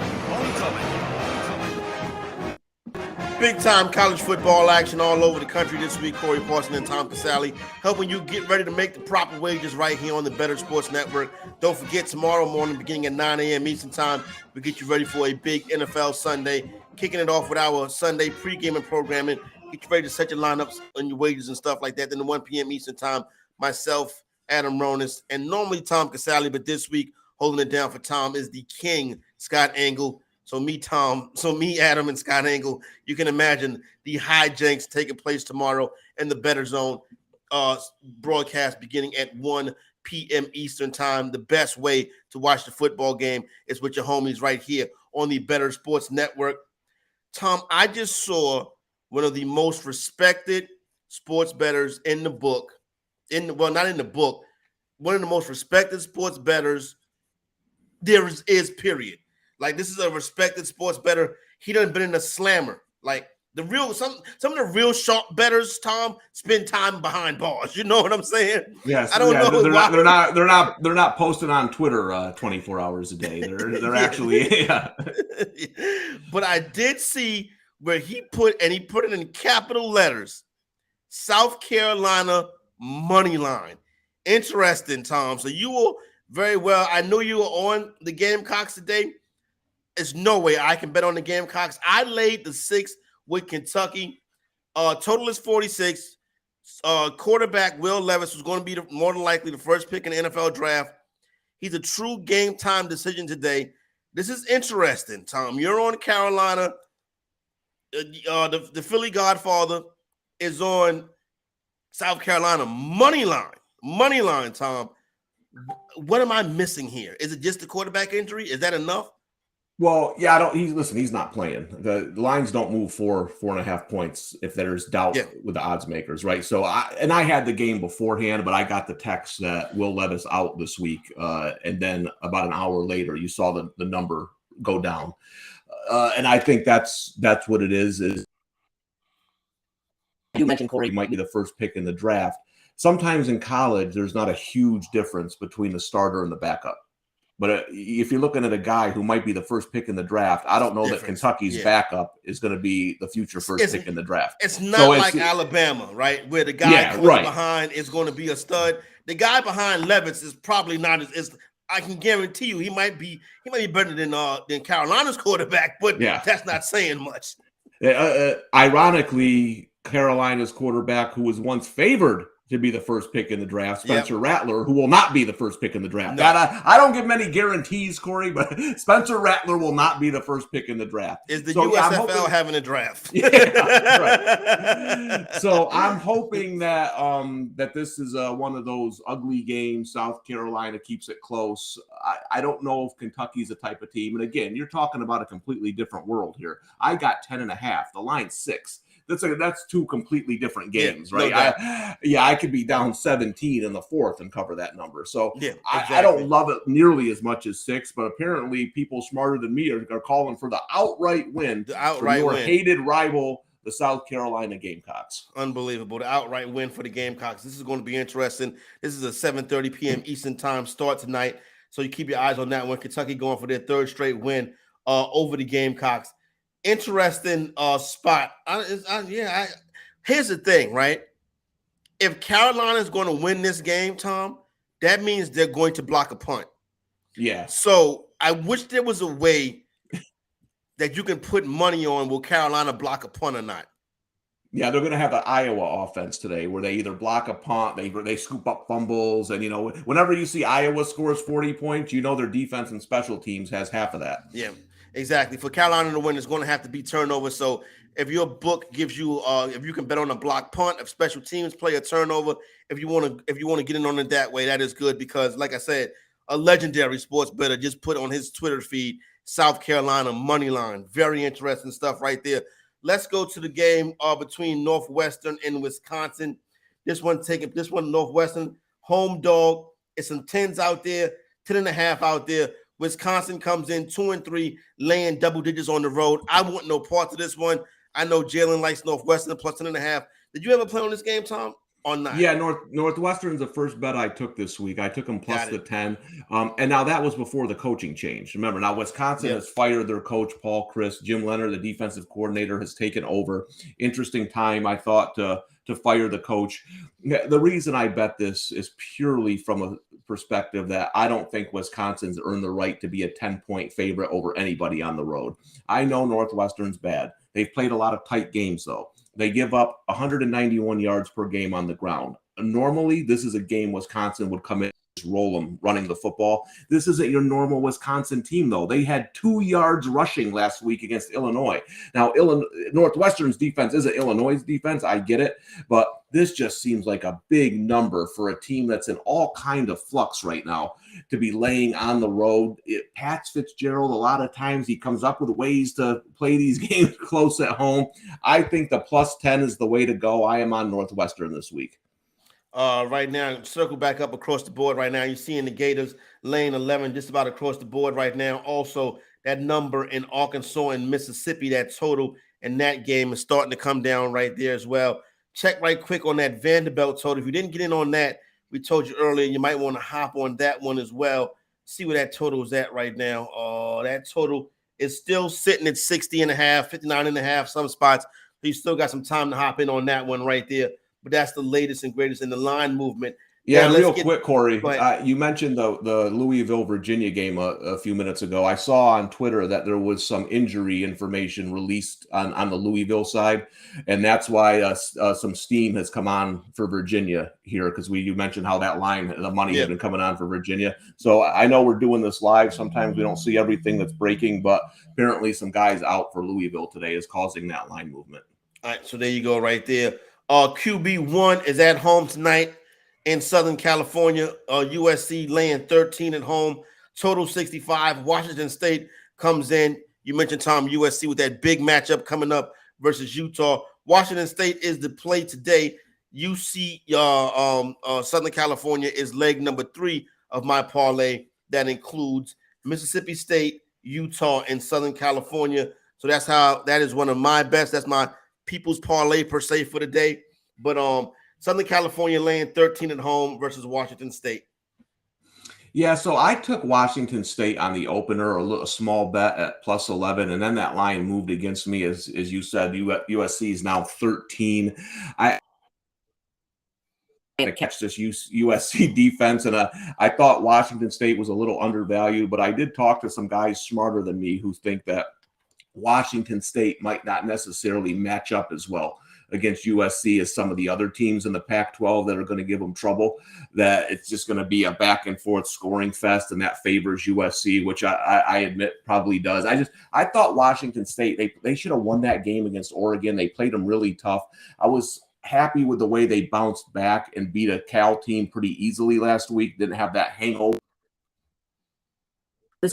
I don't know. I didn't get a good number. The money's gone the other way. I know you have USC on the money line, which makes sense. Maybe watch this game, a live bet. I do think either way, there's going to be points. I think that Washington State can move the ball against USC. Can they score enough? I don't know. We'll see. Total in this one comes in at 65 right now. Wake Forest and Army. This is a game I will not see one snap of, Tom. Wake Forest laying 16.5 versus the the service academy that is Army, the what's they call the Black Knight. I don't even know what the service academy's nicknames are. Oh, come on. God almighty. Listen, you don't want to watch a snap. Is Army the midshipmen? No, that's Navy. It's the cadets sorry. or the Black Knights. Come on. Yes, the Black Knights, my bad.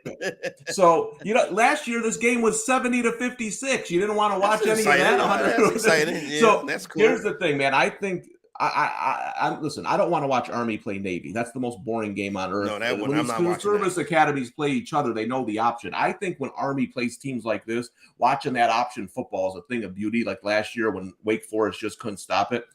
Here's the thing, man.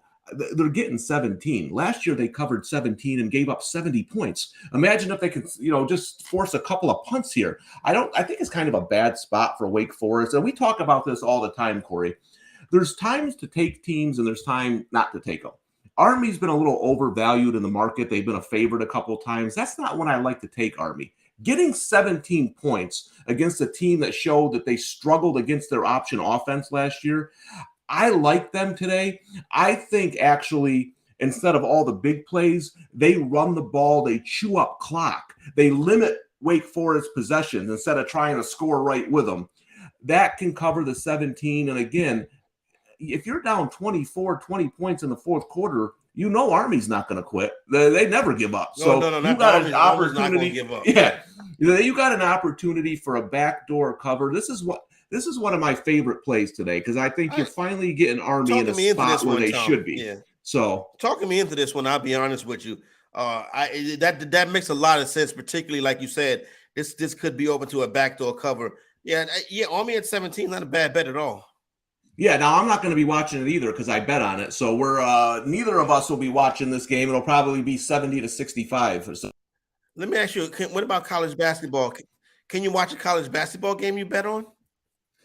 Yeah, I mean, it depends how much money I have on them, but okay. You know what it is that is it more units, less watching, less units, more watching? Oh, so the more you bet, the more you're like, just let me know when it's over. You know what it is, Corey, is that I can't relax when I watch games that I bet, and like when I watch a day of college football or like a Saturday. To enjoy myself, and if I'm watching a game I got a lot of money on, it's just I'm not having fun. I'm the guy, I don't really like sweats. I like money.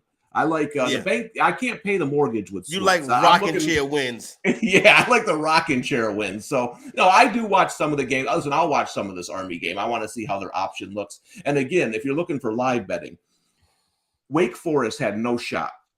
Listen, I love option football. There's certain coaches who have defended it well in their careers. David Cutcliffe from Duke used to kill the option. Craig Bowl up in Wyoming. Air Force can't beat him. Certain teams can't. Wake Forest had no answers at all last year for that option football. Watch this game early. As Wake Forest made adjustments, is Army getting 7-8 yards per carry? That's going to be a large part in deciding who wins this game. Florida State, North Carolina State. This one's in Raleigh. Shout out to everybody in the beautiful city of Raleigh, North Carolina, as you get ready for a little state versus state college football action today. 50.5 is the total. Both these teams coming off losses. Florida State and North Carolina State, these were supposed to be the good guys to take down Clemson. Neither one of them can get it done. NC State laying 3.5 at home today. Would you lay the number with the Wolfpack, or you think the Seminoles bounce back? Yeah, I don't have a good feel. I worry about North Carolina State got beat up pretty good by Clemson, physically beaten up. And I worry about them coming back now after a game where they were hoping they could get over the hump here, be the ACC favorites. And it was a type of game where Clemson just physically punched them in the mouth. I'm a little disappointed. NC State quarterback Devin Leary, who I had high hopes for, hasn't played up to that ability I thought he was going to. I lean Florida State here a little bit. I don't know if NC State has the offense to hurt them like Wake Forest did. Wake Forest has one of the best offenses in the country. They can score on pretty much anybody. So I think 3.5, I'm going to lean Seminoles getting over a field goal on the road. All right, there you go right there. So we get 3.5 with the Seminoles getting the hook. K-State, your guys, K-State and Iowa. K-State laying a point on the road. The total is 45 in this one, Tom. K-State is your bet to win the Big 12, right? Yeah, and I'm scared to death today. This is one of those games, you know, a short road yeah. favorite, tough spot. Yep. You know, and this is one of those games. Even when I bet it, I was like, man, this if things go well and they beat Oklahoma, you know, and this is that game that scares the bejesus out of me. So listen, from a pure betting perspective, things point to Iowa State. That's the type of game where you know everyone's going to be the casual bettor is going to hammer Kansas State. Iowa State lost a lot from last year, still trying to find their way. I'm hoping Kansas State gets it done on the road, but I'll tell you, as pure as a game-by-game situation, I would not be betting the Wildcats today. This is going to be a real nail-biter right here. Definitely going to come down. Could see some overtime in this game right here. You may want to put a couple dollars on that, too, if your book allows it, because I think we do see an overtime game today. We went to Raleigh already. Champaign, Iowa, and Illinois. Illinois laying 4 in this one at home. Is this a mistake? The total 36.5? Did I write that wrong? Not if Iowa's playing. What do you think? It's too high? It must be 66.5. What did I miss? I mean, listen, man, these Iowa games, and you got to remember, Illinois. Total is 45. I wrote that down wrong. I'm about to say, what is this? 36. That actually made sense to me. Illinois, one of the best defenses in the country. Now, here is a game. This is right. The number is 36.5. Yeah, it's not 45. If it was 45, I'd have $1 million on the under. You talk about an absolute trap spot. I know Better Boss in the chat has Iowa +4. Boy, Illinois running the ball well, playing great defense. You look at that game. How's Iowa going to score? I've bet this game many times in my life, Corey, and I've come up on the wrong side of it, laying 4 with Illinois in this spot. This is one of those, I can't really give you a great angle to take Iowa, other than it feels like this is kind of a trap situation with the way Illinois has been playing compared to the way that Iowa's been playing. We'll see how it goes. 4 points in this game could be like 12 in a real game, though. Yeah, no doubt. So this is an interesting spot right here for both these teams. Before we get back into some of today's marquee matchups, I do want to go off the board because right up the road from here in Orangeburg, South Carolina, the South Carolina State Bulldogs, who are only 1-3 on the season, but have not played a conference game yet. The conference games matter. You know what I'm saying, Tom? Because we're trying to do a remote broadcast from the Celebration Bowl this year, and I need the Bulldogs to make the Celebration Bowl. But they got to win the MEAC games. MEAC play starts next weekend, homecoming, right? But this week, Florida A&M comes to town. Florida A&M is the only team in the SWAC that can beat Jackson State, and they probably won't. But South Carolina State and Florida A&M, this is an even matchup. Matter of fact, the number right now is no number. This is a straight pick 'em. I'm going with the Bulldogs. If you want to tell that, you can watch the game on ESPN Plus, Tom.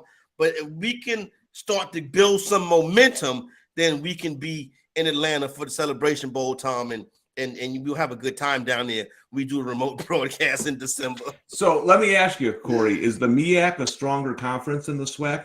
The MEAC is normally better than the SWAC. Okay. Except the SWAC has Jackson State in Jackson it. State, right. That's why I was asking, because you said Florida A&M was the one team that could beat Jackson State.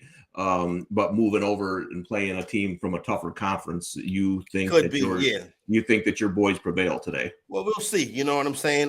This Florida A&M is tough, and State has not looked good this year. Very embarrassing losses to UCF and South Carolina. You know what I'm saying?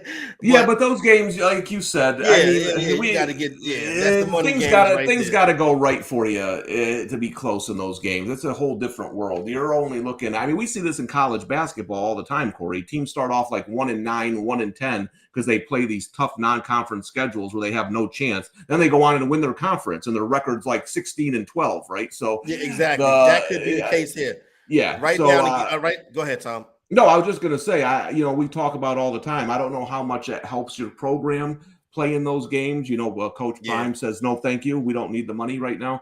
So we'll see how that plays out. But I agree with you that their season starts today. Yeah, no doubt.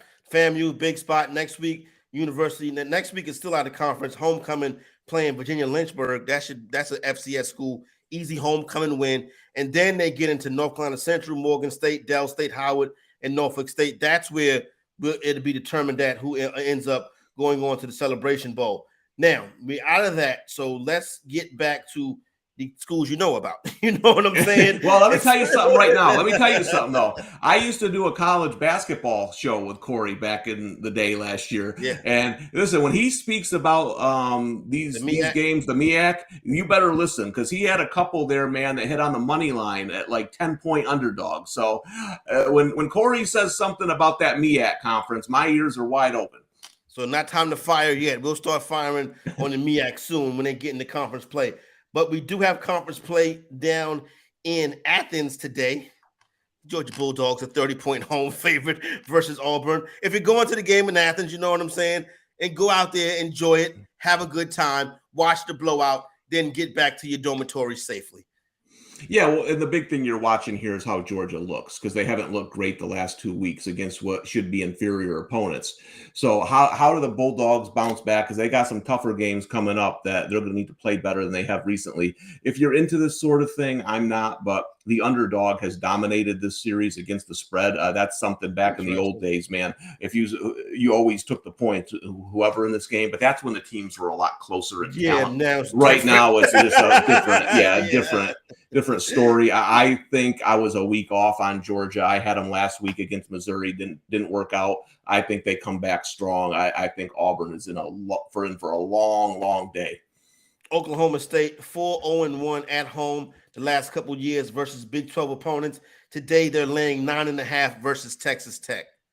Yeah, and this is a game we talked about earlier, Corey, where I might have been a little bit off on Oklahoma State. I had Baylor last week. I thought they were in a great spot at home as almost a pick 'em. Didn't work out. Oklahoma State, too much offense. Some people told me before that game, watch out. Oklahoma State's offense might be very, very good this year. It looked very, very good last week. Texas Tech, man, that's a team. We talk about them every week. I just don't have a good feel for this team. I don't know why. You talk about them. You hate betting them. They're sloppy. They make too many mistakes. I would lean taking the points today. But again, Oklahoma State might be a team that's a lot better than I thought entering the season. Utah laying 3.5 on the road versus UCLA. Short road favorite for the Utes today. Man, Utah is tough, though. This number's been moving up all week. I'll give it a check now, Tom. I am on Utah money line as a part of my parlay. I'm really, really been impressed this season with this Ute team. Yeah, and I think that's the right way to go, playing them on a money line parlay. UCLA's having a really good year, right? I do think Washington was a little overvalued last week because they hadn't played on the road yet. UCLA's offense was able to do pretty much anything they wanted against the Huskies. They won't be able to do anything they want today. I'm holding off. I'm hoping for a close game because Utah and USC is coming up, and I've been waiting for that one. Listen, I like Utah today. I think they're the best team in the Pac-12. I think they're going to prove that the next 2 weeks. So I can't complain anybody laying the points on the road with the Utes. Yeah, that the hook is gone if you're on UCLA. That number is sitting at 3 across the board, but that could change as we get closer to game time because I do see where BetMGM and DraftKings are juiced to $1.15 to $1.15. So keep an eye on that. And if you want to get involved with that, you can lay the 3, or you could try to get that hook, or maybe you can buy it down to 2.5, whatever you want to do. I got Utah on the money line. BYU and Notre Dame. Notre Dame yet to cover a spread at home this season. BYU, Brigham Young comes into Notre Dame. No real interest in this one for me, Tom. Anything for you? No, and I had Notre Dame against North Carolina. It was a pure fade of North Carolina's defense. I thought Notre Dame could just run the ball down their throats, protect their quarterback issues. They did that. I still don't have a good feel for this team. I want to see this game today. BYU's another team. This is a tough game for me to call. I'm just going to watch. I think it's going to be a close game. You know, I mentioned maybe taking the under on this one. I'm not overly impressed with either offense so far, but I'm more watching Notre Dame today, right? Again, was that just a product of North Carolina, or have they figured something out on offense? We'll see today, and that I'll use moving forward for future bets. Alabama and Texas A&M. You remember the war words between Nick Saban and Jimbo Fisher over the summer. Well, now that comes to the field today. The players get to decide. Jalen Monroe, if I pronounced that correctly, I keep messing that kid name up, but you know the backup quarterback that had the long touchdown run last week, y'all. Yeah, see, Corey. See, here's the thing: when you get old, like you ever notice, I don't. Mention, You ever notice I don't mention names much on this show? It's because I'll either mispronounce them or I have forgotten them, because that's what happens when you get to be an old guy like me. So you can say here's how you get around that problem. Say the young quarterback for Alabama. That's the young quarterback from Alabama. The young quarterback from Alabama is replacing the other young quarterback. The one that won the Heisman is not playing today. It's another guy, had a big long run last week. He probably gonna win the Heisman 2 years from now. You get what I'm talking about. The bottom line of the matter is this: war words, but Jimbo bringing his crew down to Tuscaloosa as 24-point underdogs. Yeah, and Texas A&M lost their quarterback as well. They're going back to the starter that they went with to begin the season. You know, Jalen Milroe is the quarterback. Yes, Jalen Milroe. Yes, thank you. So here's the thing. I'm sure this kid's good, or he wouldn't be playing at Alabama. But is he Bryce Young? And that gives A&M a shot, because A&M still has a good defense. Their offense is abysmal. Can they turn this into a low-scoring rock fight without Bryce? If Bryce Young's there, they're going to blow him out. That's easy money, okay? Tell you that right now. But without him, laying the big number, they played pretty conservatively on offense against Arkansas after Young left that game. And remember, Alabama had a big lead in that game when Young got hurt. It's a lot easier to play quarterback. You say it all the time, like with Jalen Hurts, right, Corey? You want to see him play from behind a little bit more. It's an easy playing quarterback when you've got a 3-4 touchdown lead. They won't have that to start the game today. I feel like A&M is the right side here, but I just can't back them, because if Alabama gets out fast, then Nick's going to start rolling it up a little bit. All right, so let's go now. So we got you covered with all the things we need to get you covered on to get your day started. You got your marquee matchups. You got your game starting at noon, some conference previews as well. Now, later on tonight, you could be on tilt. You know what I'm saying? It happens. You know what I mean? Hopefully, it don't happen to the point where you bet in college football and and female UFC fights. You know what I'm saying? So when we come back on the other side, we'll get you caught up with the slate of games coming on in the late night part of the night tonight. If you need to catch up and break even, you know what I'm saying? We'll break that down, plus some extra matchups from the group of 5. Homecoming, Corey and Tom, right here on the Bettor Sports Network. Make bets and follow your fantasy team while you buy, sell, and trade collectibles in real time. Only on Bettor Sports Network. We got to get a team in Honolulu. Like, what about that, Ray? You think Oakland? Like, nobody's talking about Honolulu for the Oakland A's to move to. How badass would that be to have a Major League Baseball team? Instead, they want to go to like where it's 120 degrees in the desert of Vegas. Right. Ray, they should pick up and go to Honolulu. That would be epic right there for the A's. They could go to Honolulu, and instead of playing 12 games against a team throughout the course of the year, you just play a 12-game set. Just get it done. What's the flight from the Bay Area? 4 hours? It's depending which direction you're going, it's 5.5. Okay, that's not terrible. You'd have to manage the schedule a bit. Right. But it's doable. Like, you play your West Coast games, and then maybe you give an extra day. Like you play in San Francisco through Sunday, and then you have your Monday off. Everybody gets their Monday off, and then they play, out in Hawaii for 4 games. Then they come back for the weekend. It's very similar time-wise for us in California, in the Bay Area, to go to Hawaii as it is to go to New York. It's very similar. So yeah, like you're saying, Giants do that to go to the Mets. The A's do that to go to the Yankees. They do it, so it would be very similar. They would be they've already got the baseball background. I mean, they're dominant. The island loves their baseball. And Ray, you could even rebrand the team from the Oakland A's to the Oakland Lays. You can do the Lays, Ray. Look at that. Good. That's actually, there's no way that would ever happen, but that's pretty good, Kyle. On the fly. I'm giving away like free marketing right here. Good work. Right on the show. The plan is for them to stay here, but the fans hate them. I don't know if the city likes them. They can't. I mean, it's embarrassing. I don't know.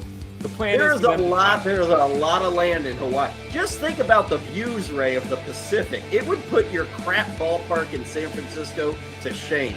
Like, everybody thinks that's a good view. Right.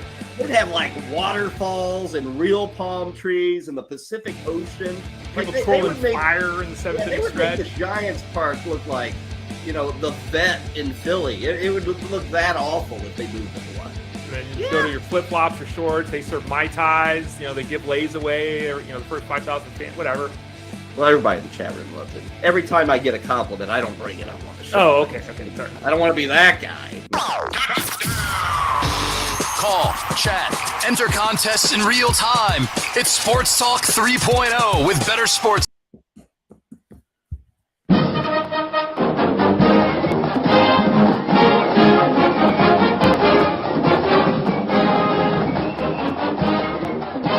Homecoming. All right, back up and at them. Final couple of moments of the program. Wish everybody good luck today. Don't forget, tomorrow morning beginning at 9 a.m. Eastern, game day coverage right here on the Bettor Sports Network. All right, let's go, Tom, on tilt. In case you need it tonight, this game begins at 9 p.m. Eastern time. It's on the Pac-12 network, so you won't be able to sweat it live unless you one of the 12 people that have the Pac-12 network. But the 12th ranked Oregon goes to Arizona. Oregon laying 13.5 on the road. The total is 70. Yeah, this is one of those where a big smart guy play on Arizona getting the points. A lot of the pro bettors taking the points here. I lean Arizona. My problem is they played that one tough team at home this year, Mississippi State, and Mississippi State had their way with them pretty easily. Oregon's the much better team. I don't think it's a great spot. I lean the points with the Wildcats, but I'm going to stay off this one. I will be one of the 12 people watching it. If you need some updates, you can come to me. And real quick, Jalen in the chat asked about BYU plus 3.5. I'd love to give you that's just a game Corey and I don't have a good feel for. If my life depended on it, I would take the points. I still think Notre Dame's a little bit overvalued here, but I'm just going to stay away for that one today. 9:45 p.m. Eastern time. Fresno State, Boise State. Boise State laying 7.5 in this one. Yeah, I mean, Fresno State lost to UConn last week without its starting quarterback, if that tells you anything. That's about the worst loss in college football history. Yeah, that's a bad loss. Boise State, we mentioned last week, Hank Bachmeier finally left after 19 seasons, went in the transfer portal. I never thought he was a great quarterback to begin with. Boise State looked better last week. I gotta lean Boise here. Interesting too. If I know some people who follow me took Air Force to win the Mountain West Conference. I'm rooting for Boise State here because I want them and Air Force to meet head on. I think Air Force wins that game. So I think Boise gets it done tonight. Go a little bit later, 10:30 p.m. Eastern time, Hawaii and San Diego State. You're very brave if you're going to take the 23.5 with Hawaii. Also very brave if you're going to lay it with San Diego State. Yeah, I mean, here, listen, if I found a bag of money for $1,000 and they said you can either bet it on Hawaii to double it or you can keep $100 of this money, I'd keep the $100. That's how little. I mean, this is a team that has one win and it was unimpressive against Duquesne at home. Probably the worst team in what do we call it? FCS, the FBS, whatever. FBS, whatever. Yeah, the Division I. The worst team is Hawaii. Boy. Laying 23.5 with Brady Hoke. This is something. If you're up, if you need a win. If you need this one, it's another game later on tonight. Yeah. Okay, yeah. I was going to say, if your life depends on it and you need to bet this game, do not bet Hawaii. That's all I can tell you. So go with San Diego State. This is one right here, a little bit more better if you are to this level of tilt. The last game of the night, 11 p.m. Eastern time starting. You can watch the game on national television on ESPN. Oregon State at Stanford. Oregon State laying 4.5 on the road. That 4.5 is so tempting, but it feels like a trap when the number is that low. I feel like this should have been 6. But what do you think, Tom? Am I overrating Oregon State? So here's what's going on here, Corey. Number was 7 all week. It was announced that Oregon State quarterback Chance Nolan is not playing tonight. Here's the thing. He's not playing well to begin with.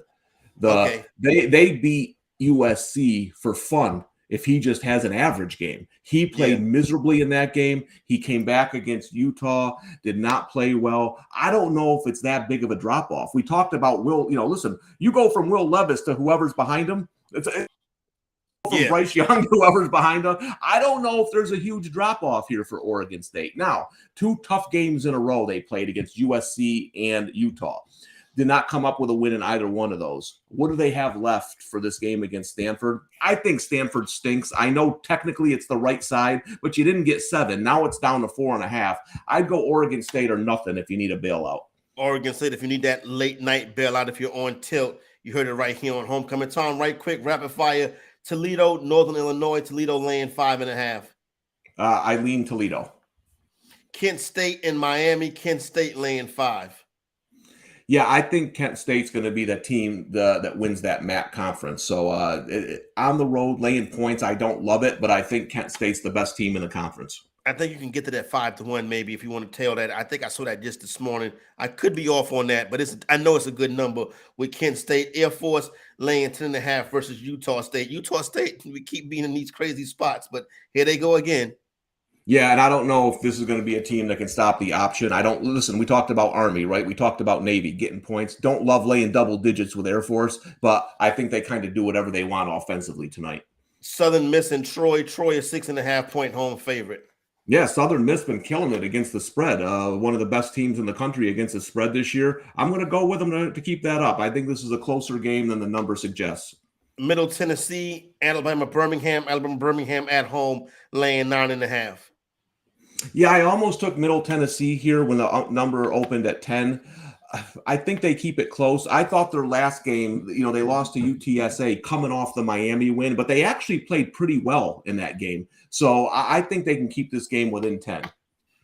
Right quick, Tom, going back to the top of the board, everything just about where we left it at. It looks like TCU and Kansas is going to go off at 7. There's still some 7.5s out there, but it looks like for the most part that game will go off at 7. We've got 2.5 painted now with LSU and Tennessee. 2.5 is painted all across the board in that game right there. Maryland and Purdue getting ready to kick off. FanDuel, you can get that 3.5 right now if you want Purdue. And that's probably just about the last things that we have going on as far as stuff that's about to kick off in line movement. Oklahoma State and Texas Tech. Points bet. Ooh, just everybody painted.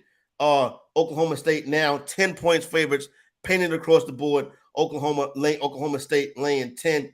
All right, Tom, let's get into it. Best bets for the fantasy executive today. I hate to go third person like that, but whatever. It's a part of the stick. The one that I got one bet that scared me. I laid the 6 with Kentucky, but now I'm kind of wish I didn't do that. I got the money line parlay with right quick. I got the money line parlay with Mississippi State, Utah, and USC, and I got 3.5 with LSU. Where are you at with your best bets, Tom? Yeah, well, I don't do a good job of having a shtick. I don't really know how to promote my brand. My kids call me Meathead, so here's the Meathead's best bets. I got Northwestern plus the 10. I got Army plus the 17. I got Navy plus the 6. I got South Carolina plus the 10.5. And I'm against Corey. I'm laying the 2.5 with Tennessee to kick off the day. One last one, Western Kentucky and Texas San Antonio over 72.5. Don't forget tomorrow morning, 9 a.m. Eastern time, back right here live, getting you ready for game day on Sunday, 1 p.m. Eastern time, the Bettor Zone. Good stuff right there coming up with tomorrow at 1 p.m. Eastern time, our watch party with the King, Adam Ronas. Yeah, I hope I don't get Wally pipped. I hope I don't get Wally pipped. I'm off for a week. I'm bringing the show down. They'll never have me back. Tom will be back. Listen, everybody, enjoy Saturday. For my man, Tom Casale, is Corey Parson. We are out. About to blow this up, yeah, it's on now. Hip-hop done graduated, broke a look, shook 'em off. Twist the game, train coming, full speed and nothing stopping this.